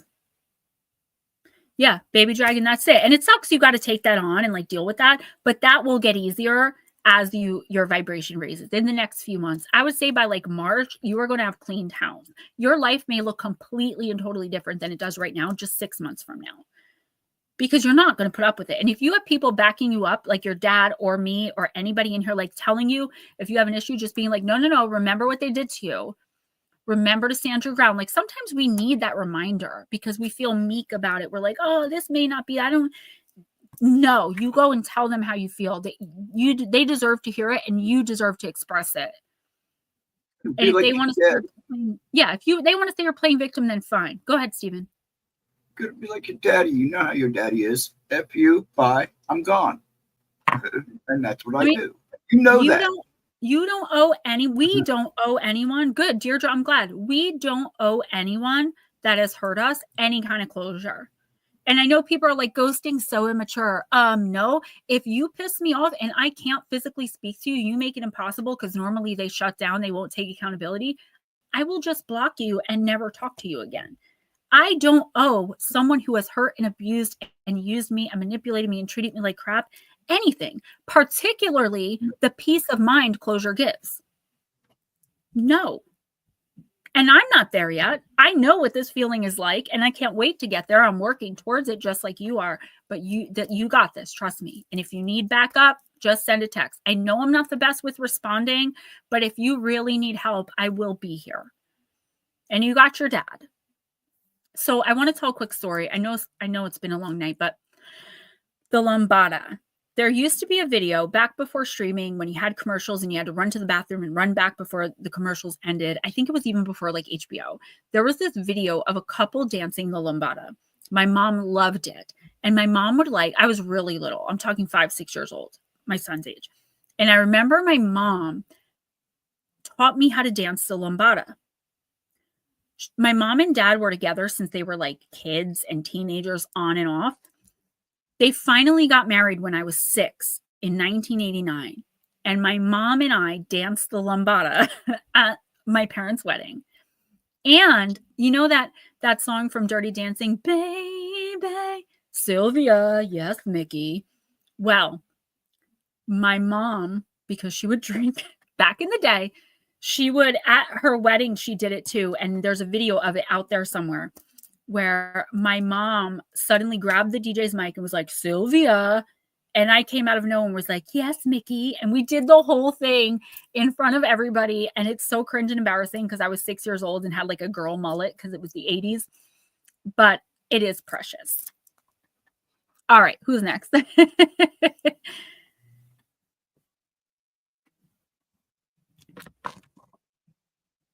I'm just making sure you're not going to say anything when I got to talk.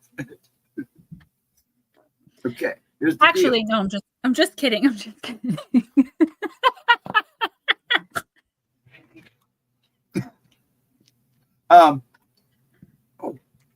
Deirdre is last. Then your timestamps, just so you know. Okay. No. Did anybody else pay for a reading and not get one? Did anyone want a reading and you're going to pay now? So it's $2 to PayPal or Cash App, or $4 through YouTube because YouTube takes half. Going once, going twice. I'll read for Deirdre while y'all figure that out. Deirdre, we're going to do Heal Yourself. I just want to tell you, as like someone I know in real life that I connected with on a real deep friendship level, a powerful, strong female that I look up to in every possible way, that has been dragged through the bowels of hell just like I have and stands strong today in her power, Deirdre. She helps recovering addicts, which I would have done if I didn't get on YouTube and start writing and do this whole thing. I was going to work where she works. Like that was my ultimate goal, to help humans heal. How she does it, I don't know. I go and speak and I just pick up all this energy, just blasts me all at once. But the good thing is she's one of us, so she knows how to protect for the most part.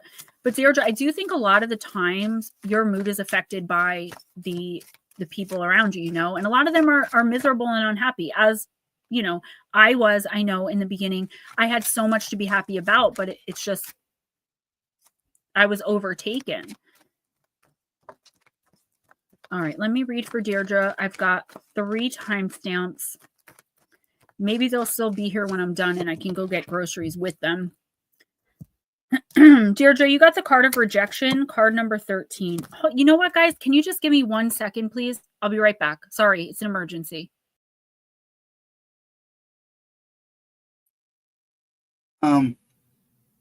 No, I actually, I feel good. You know, it hurts. The voice is coming back, and it's slowly coming back.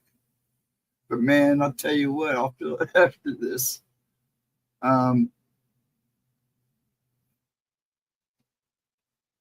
Deirdre, you're next, and then the timestamps.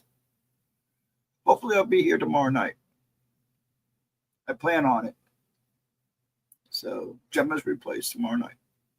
As far as I know, I'll be here unless I'm coughing up blood or something.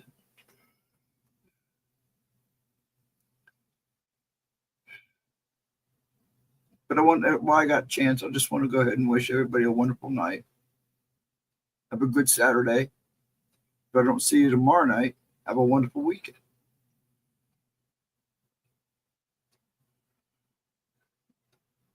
And if I don't get... Sorry. Okay, I was trying to call them to tell them to wait for me so I can go grocery shopping with them, but neither one of them has their phones on them. All right, Deirdre, you got card number 13. Just run downstairs real quick and see if they're still there. No, I'm okay. Let me read for Deirdre at least, because then we only have timestamps. That's fine. Use rejection to grow, expand, and build yourself. Plus, I don't know about the way that I look, if that's going to be a problem. So I'd have to pop my wig off and throw on a t-shirt. Feeling rejected can disconnect you from your heart and soul and immobilize you. Rather than buying into rejection, focus on how you can grow, learn, and improve from your experiences. If you are a writer and you sent your articles or a book to a publisher and they've rejected it, then try to hone your writing skills and then send your work out to several other publishers. Use that rejection as a motivating force to succeed. If a person that you have feelings for or felt a deep love towards has rejected you, then work on healing your heart and recognizing that there is someone out there who is more suited for you. Many people use rejection as an excuse to close down, become suspicious, guarded, and give up. I've been doing that lately. I've been feeling so rejected that I don't want to try anything new. I don't feel like working. I'm down, like I'm really low. I feel this. They hurt and reject others. They hide behind rejection and never give themselves an opportunity to take a leap of faith and find their life calling and heal. By picking this card, you are being urged to hold yourself in a higher regard. Keep your heart open and trust that you have learned from your experiences and will not make the same mistakes again. Deirdre, seriously? Okay, thanks. The book fell. If you're feeling, I don't really know if this is rejection, but I'm getting a feeling of unappreciation. And I know you're feeling this, like just from having conversations with you and seeing how you're treated at work, doing 5 different jobs, getting paid for 1 and expected to be in 3 different places at once. That's just where you are, though. This is the universe telling you, understand where you stand. Not based on how other people are treating you. You're picking up so much of other people's energy, which is why I'm glad you got a subscription box, because there's some stuff in there that's going to help you block. Okay, I don't have a printer yet, so I'm going to email you the stones meanings and all that. But Deirdre, this is saying, like, take it and transmute it into something good, right? If you're being treated poorly, obviously you don't have to stand for that. Stand up for yourself. But I feel like there's a risk here of you turning and like putting that on someone else, not meaning to, just because like you need somewhere to put it, right? This is the universe telling you you're stronger than that, you're bigger than that, you're better than that. In the next couple of weeks, go out of your way for like, I don't know what this is like. Go out of your way for people who may be looking at you like maybe you don't deserve something, or you haven't earned something, or if you're trying to get a promotion or more money, or just moved to somewhere else in the hospital. Like, go out of your way, even if people are above you are like rude and mean to you, meaning not above you like as a human, just like in position at work. I do feel there's a risk of you snapping. And I feel like that's why this card came up. You are so close to like a major breakthrough. And I do feel like this has to do with work. It could have to do with other things as well. But the main focus here is work, where you feel so unappreciated that you're ready to just be like, whatever, like I'm done. The work that you're doing with these people is so important. It's too important for you to just throw in the towel and move on. This is the universe telling you to stick it out no matter what. The people are going, their up-ins will come. They will get theirs. Karma. Every dog has their day. Okay?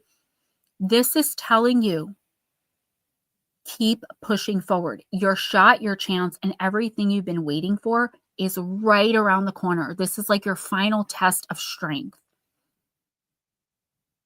to prove everyone wrong. Not that you have anything to prove, but damn, is it going to feel good when you do prove them wrong, when you succeed and you make it. And there are people, I can't even say there's a person, there are people right now that what you have to say and teach, even if it seems like it's not resonating or penetrating at all, you are saving lives, literally saving lives. Do not give up. And don't let anyone tell you or make you feel less than. Just know that you're a badass. Like, you have to keep that energy in you. When they give you something negative, transmute it into something positive and win anyway. And that is the big message here. All right, I've got 3 timestamps, but I want to run downstairs and see what they're doing. I'm sorry, guys. I'm a professional. Don't leave, because I do want to do the timestamps and say goodnight to everybody. Right.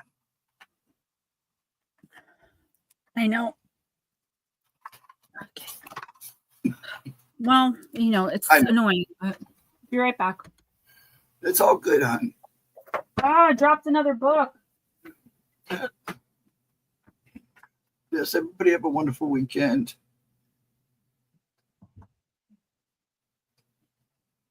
Yeah, I get that taste in my mouth every so often. It's like, but it's healing. It's gross cookies.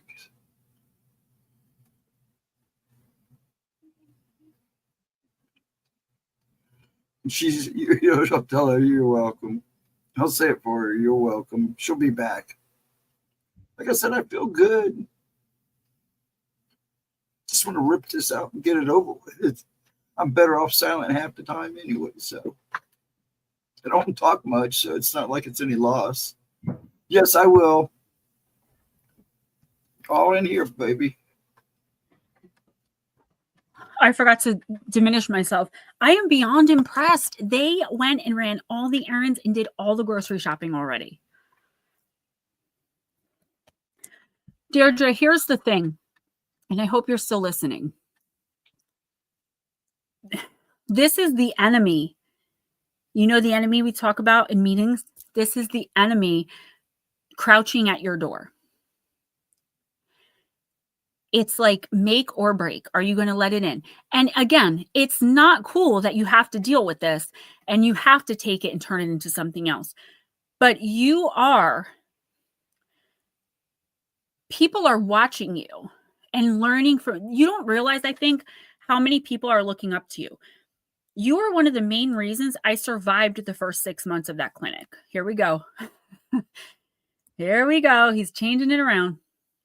Dude, you did it twice.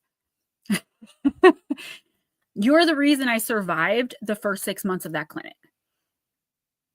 Your friendly smile, the way you treated me like a human being, not as patient zero, not as recovering addict, not as anything other than, it's just me, Deirdre. And I looked forward to seeing you. And then I heard your story. And I realized that if you can do it with everything you've been through, our stories are no better or worse than one another's. I don't think you realize how many people right now you're inspiring. You can't give up. This is your path. And don't let the enemy take you down, because one thing will lead to another. And we've got to play the whole tape forward. I'm here for you. Do not give up. Your opportunity, whatever it is that you're like aiming for here, it is coming. It's like big New Year's energy, but not if you keep allowing these JOs who are above you in position, meaning at work, get to you and put you in these bad moods, which totally changes who you are and what you're giving out to others. And it's impossible to always be happy-go-lucky and like that's all impossible.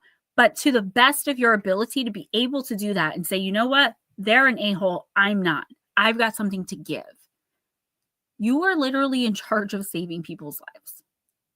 Not that you're in charge of it, like you can control it, but you are helping people. And I don't think you realize it, particularly with that group I spoke to last time. A lot of them seemed very nonchalant, like whatever. But then at the end, when I spoke to them, I realized they're just down. They're just very new in recovery and need to learn to live a different way, right?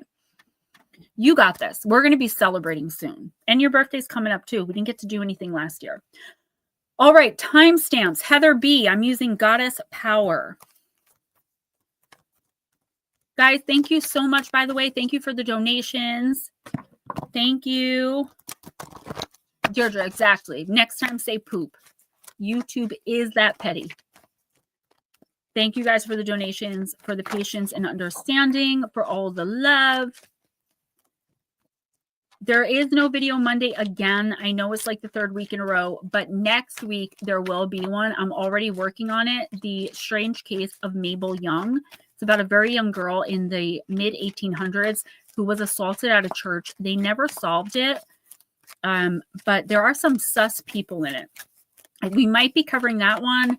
We could be covering people who open their own portals to other dimensions.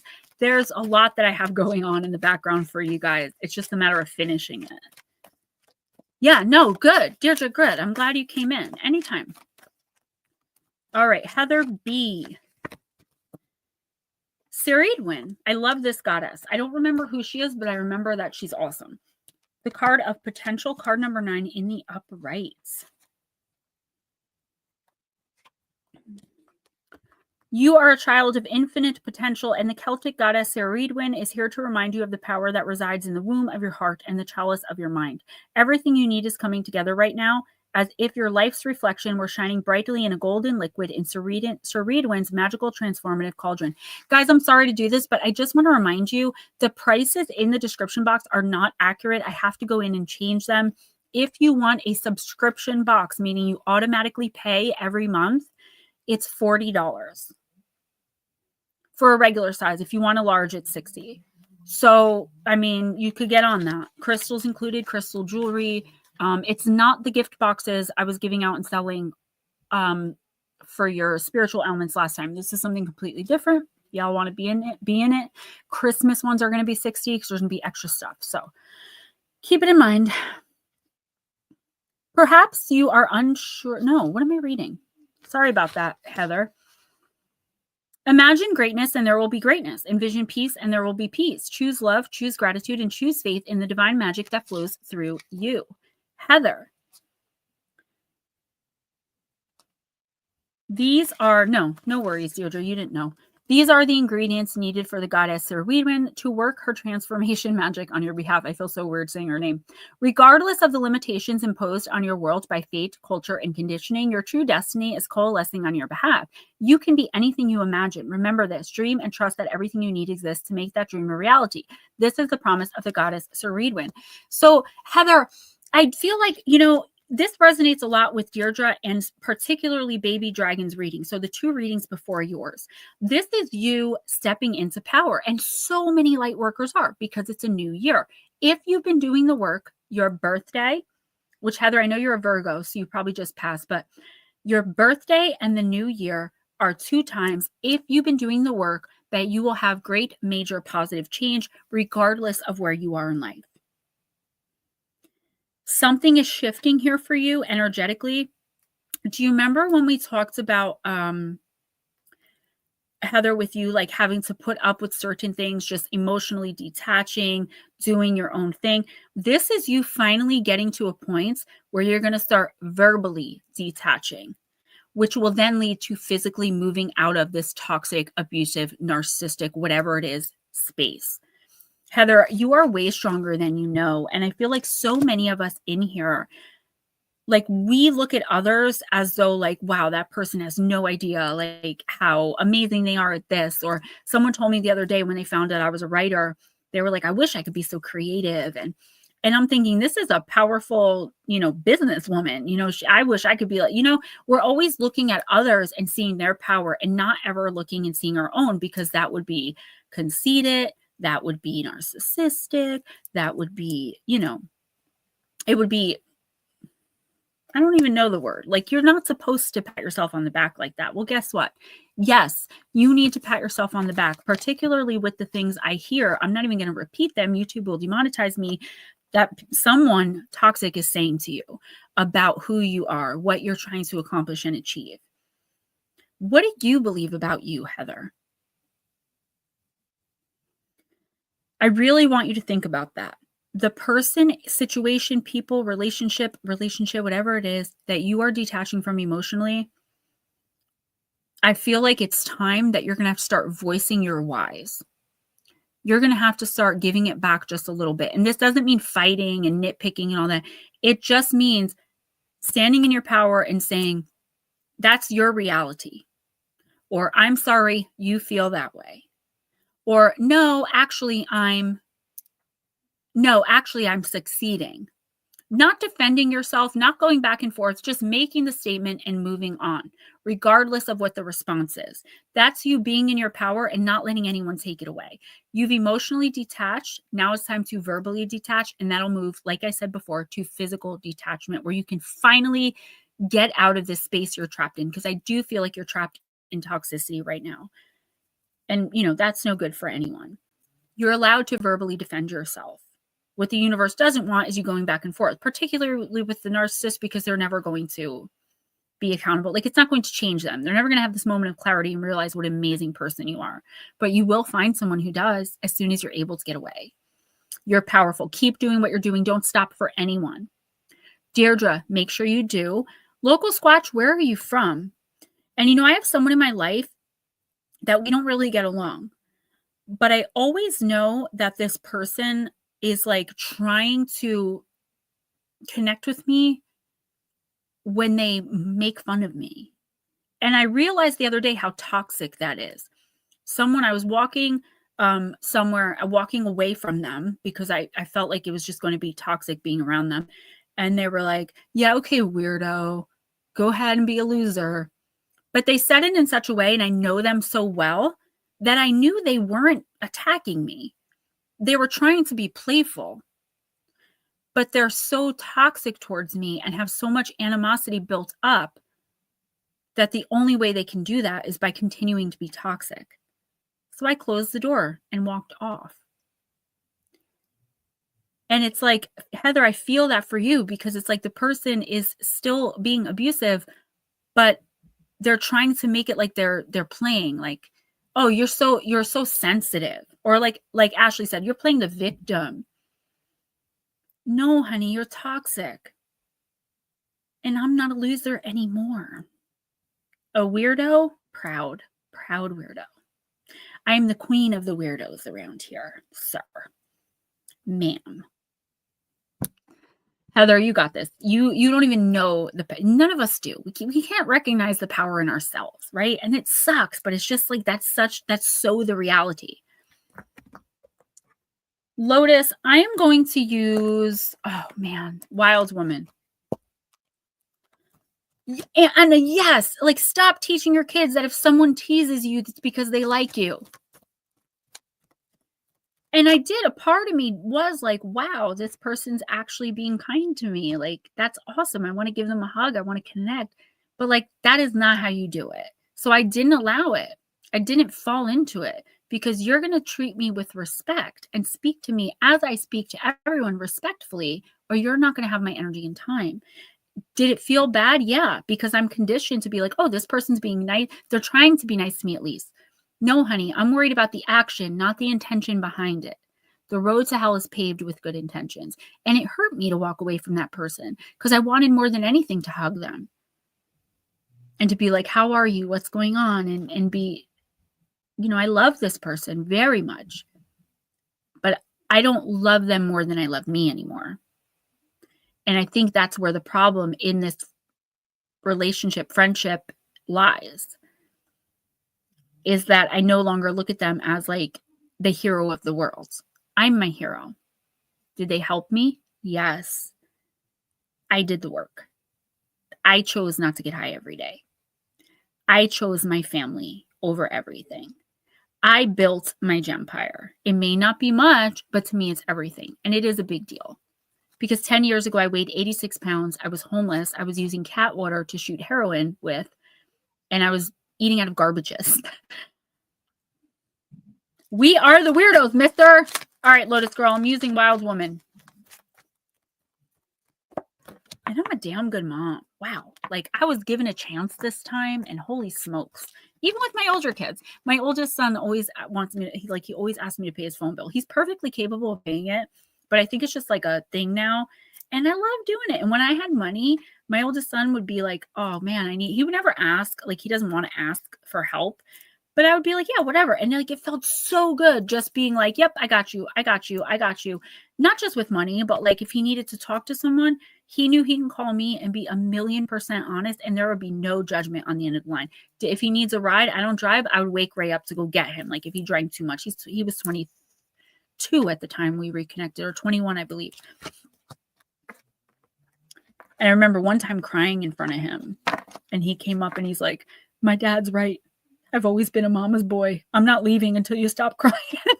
He's like, I will stay with you all night if necessary. But that's my baby. I am a boy mom.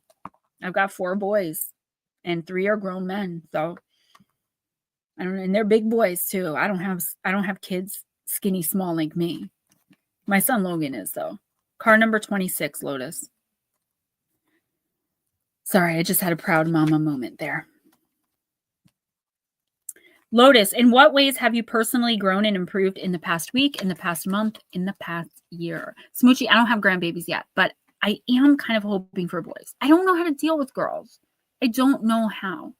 Like my daughter is mini me, and I don't know like how to deal with that. Like she's snotty and pretentious and opinionated and snarky and gorgeous. And I just look at her sometimes and I'm like, who do you think you are? But then I remember, she's me. She's my payback. I love her. I love my daughter. I give her a hard time. We have very different polarized political beliefs. And that's one of the reasons I kind of like haven't reached out. But that's my girl. She's my mini. All right. Lotus, she's going to be sweet 16 on November 20th on Jules' birthday.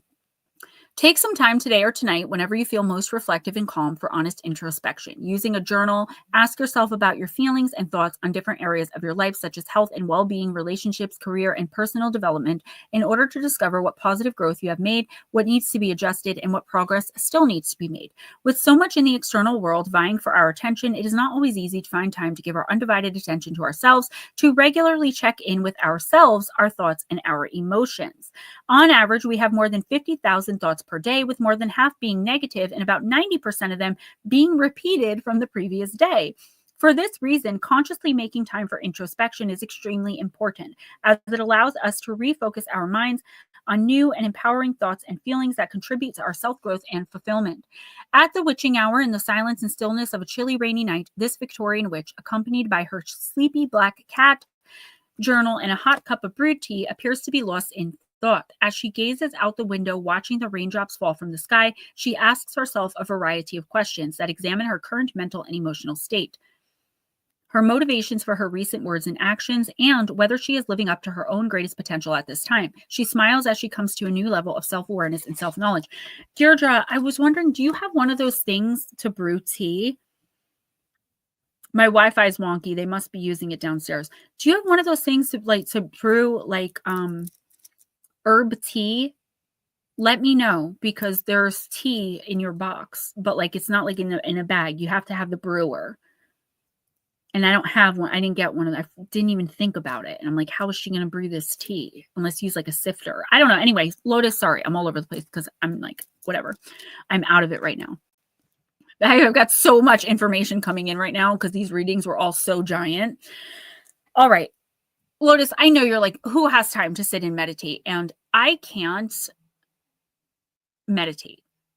So I do it through yoga, 20 minutes a day, focus on core strength, but I do it to relax. I do it with no music, and I just listen to, and like when the woman, I chose the voice, when the Irish woman gives me the pose, I move into it. And I that's how I kind of reset myself. I used to do it every single day for years. Now it's like when I can get to it. But the past week or so, I've been trying to do it every day again.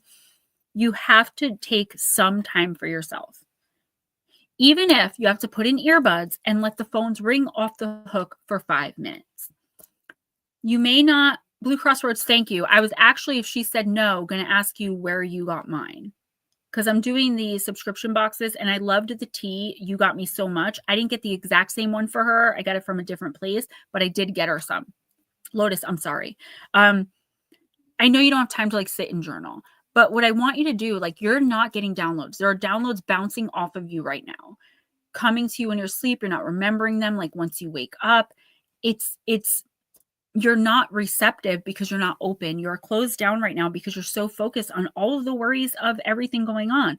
But as things start to get better, as they are, I really want you to like keep a dream journal next to your bed. So when you wake up, you can write down your thoughts. Do some automatic writing. Like you have to find time for these things. Take a ritual bath. Put a little black salt or pink Himalayan salt, even regular plain old table salt. And when you get out, stay in it for at least 15 minutes. Put some herbs, maybe spices, some sage, flowers, whatever the case, lavender, it doesn't matter. Some oils, whatever. And when you get out, air dry so that the salt stays on you and forms a protective barrier against negative energies and entities.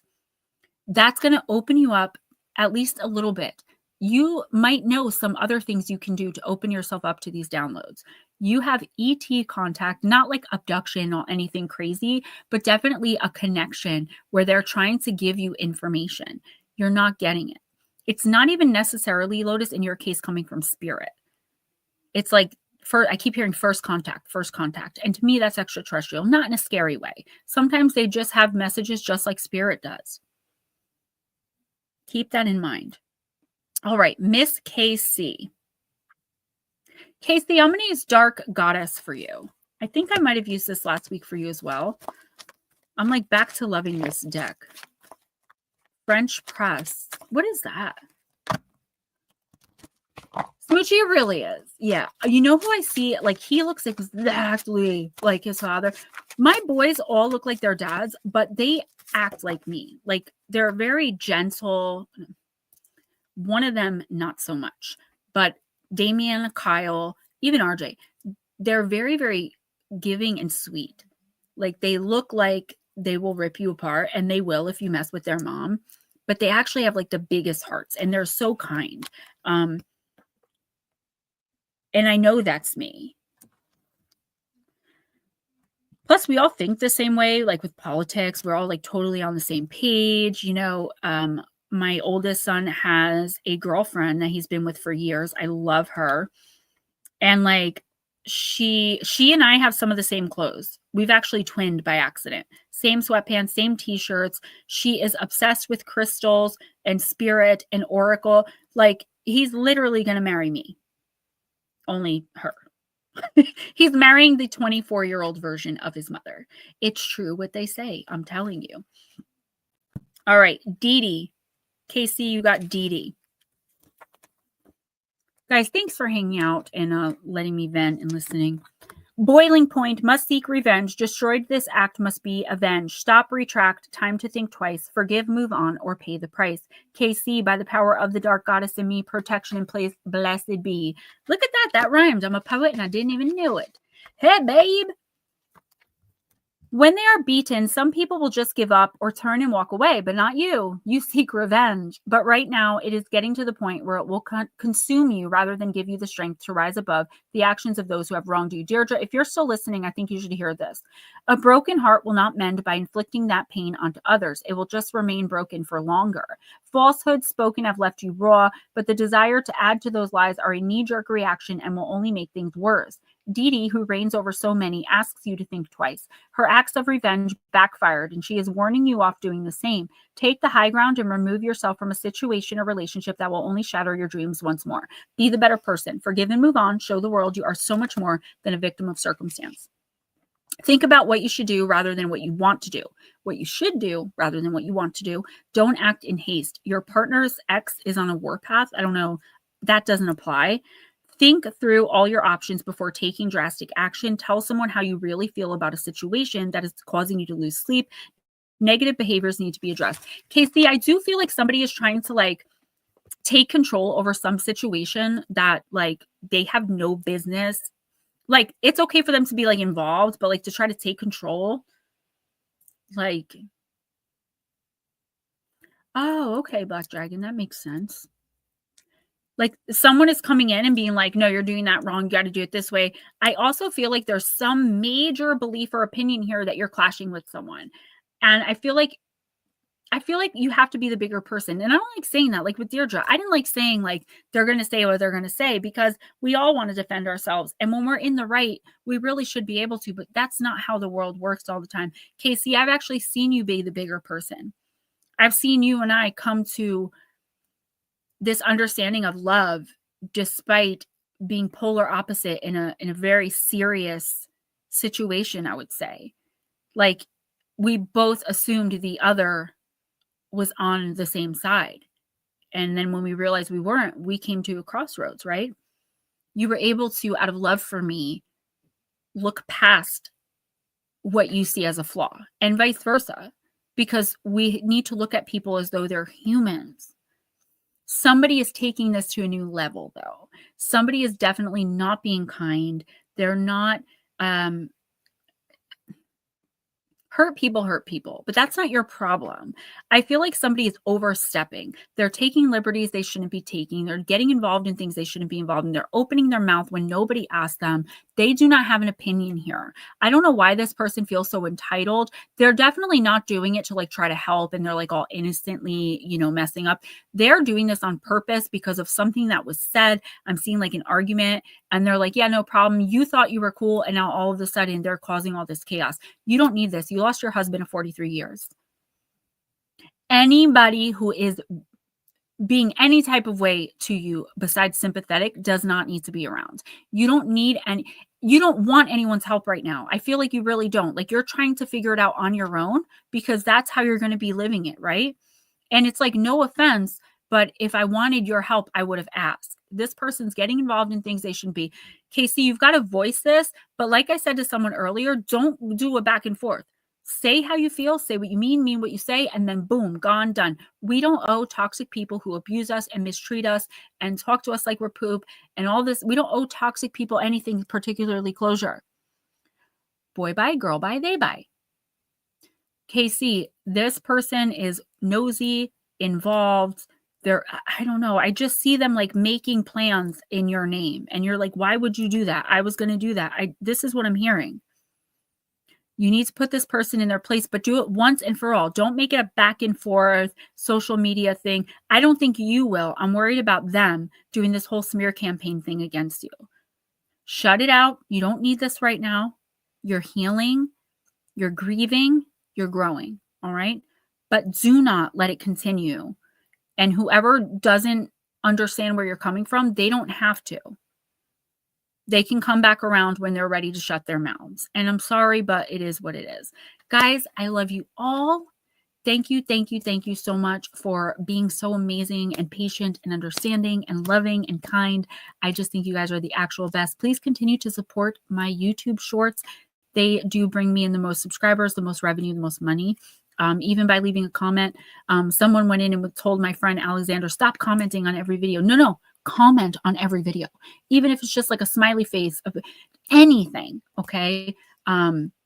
because it really, really, really does help. And when I see 400 views and 12 likes, that hurts my feelings. So let's try to get those likes and views up and a little bit more in match, because now the trolls are like, oh yeah, you think you're hot stuff, but look how many likes you got compared to views. It's like 12%. They're not wrong. So let's try to get that up. I love you guys so much. Thanks for hanging out. Ghost, I will message you at bedtime later on. I'm going to have a snack, and have a great night, guys. Have a fantastic weekend.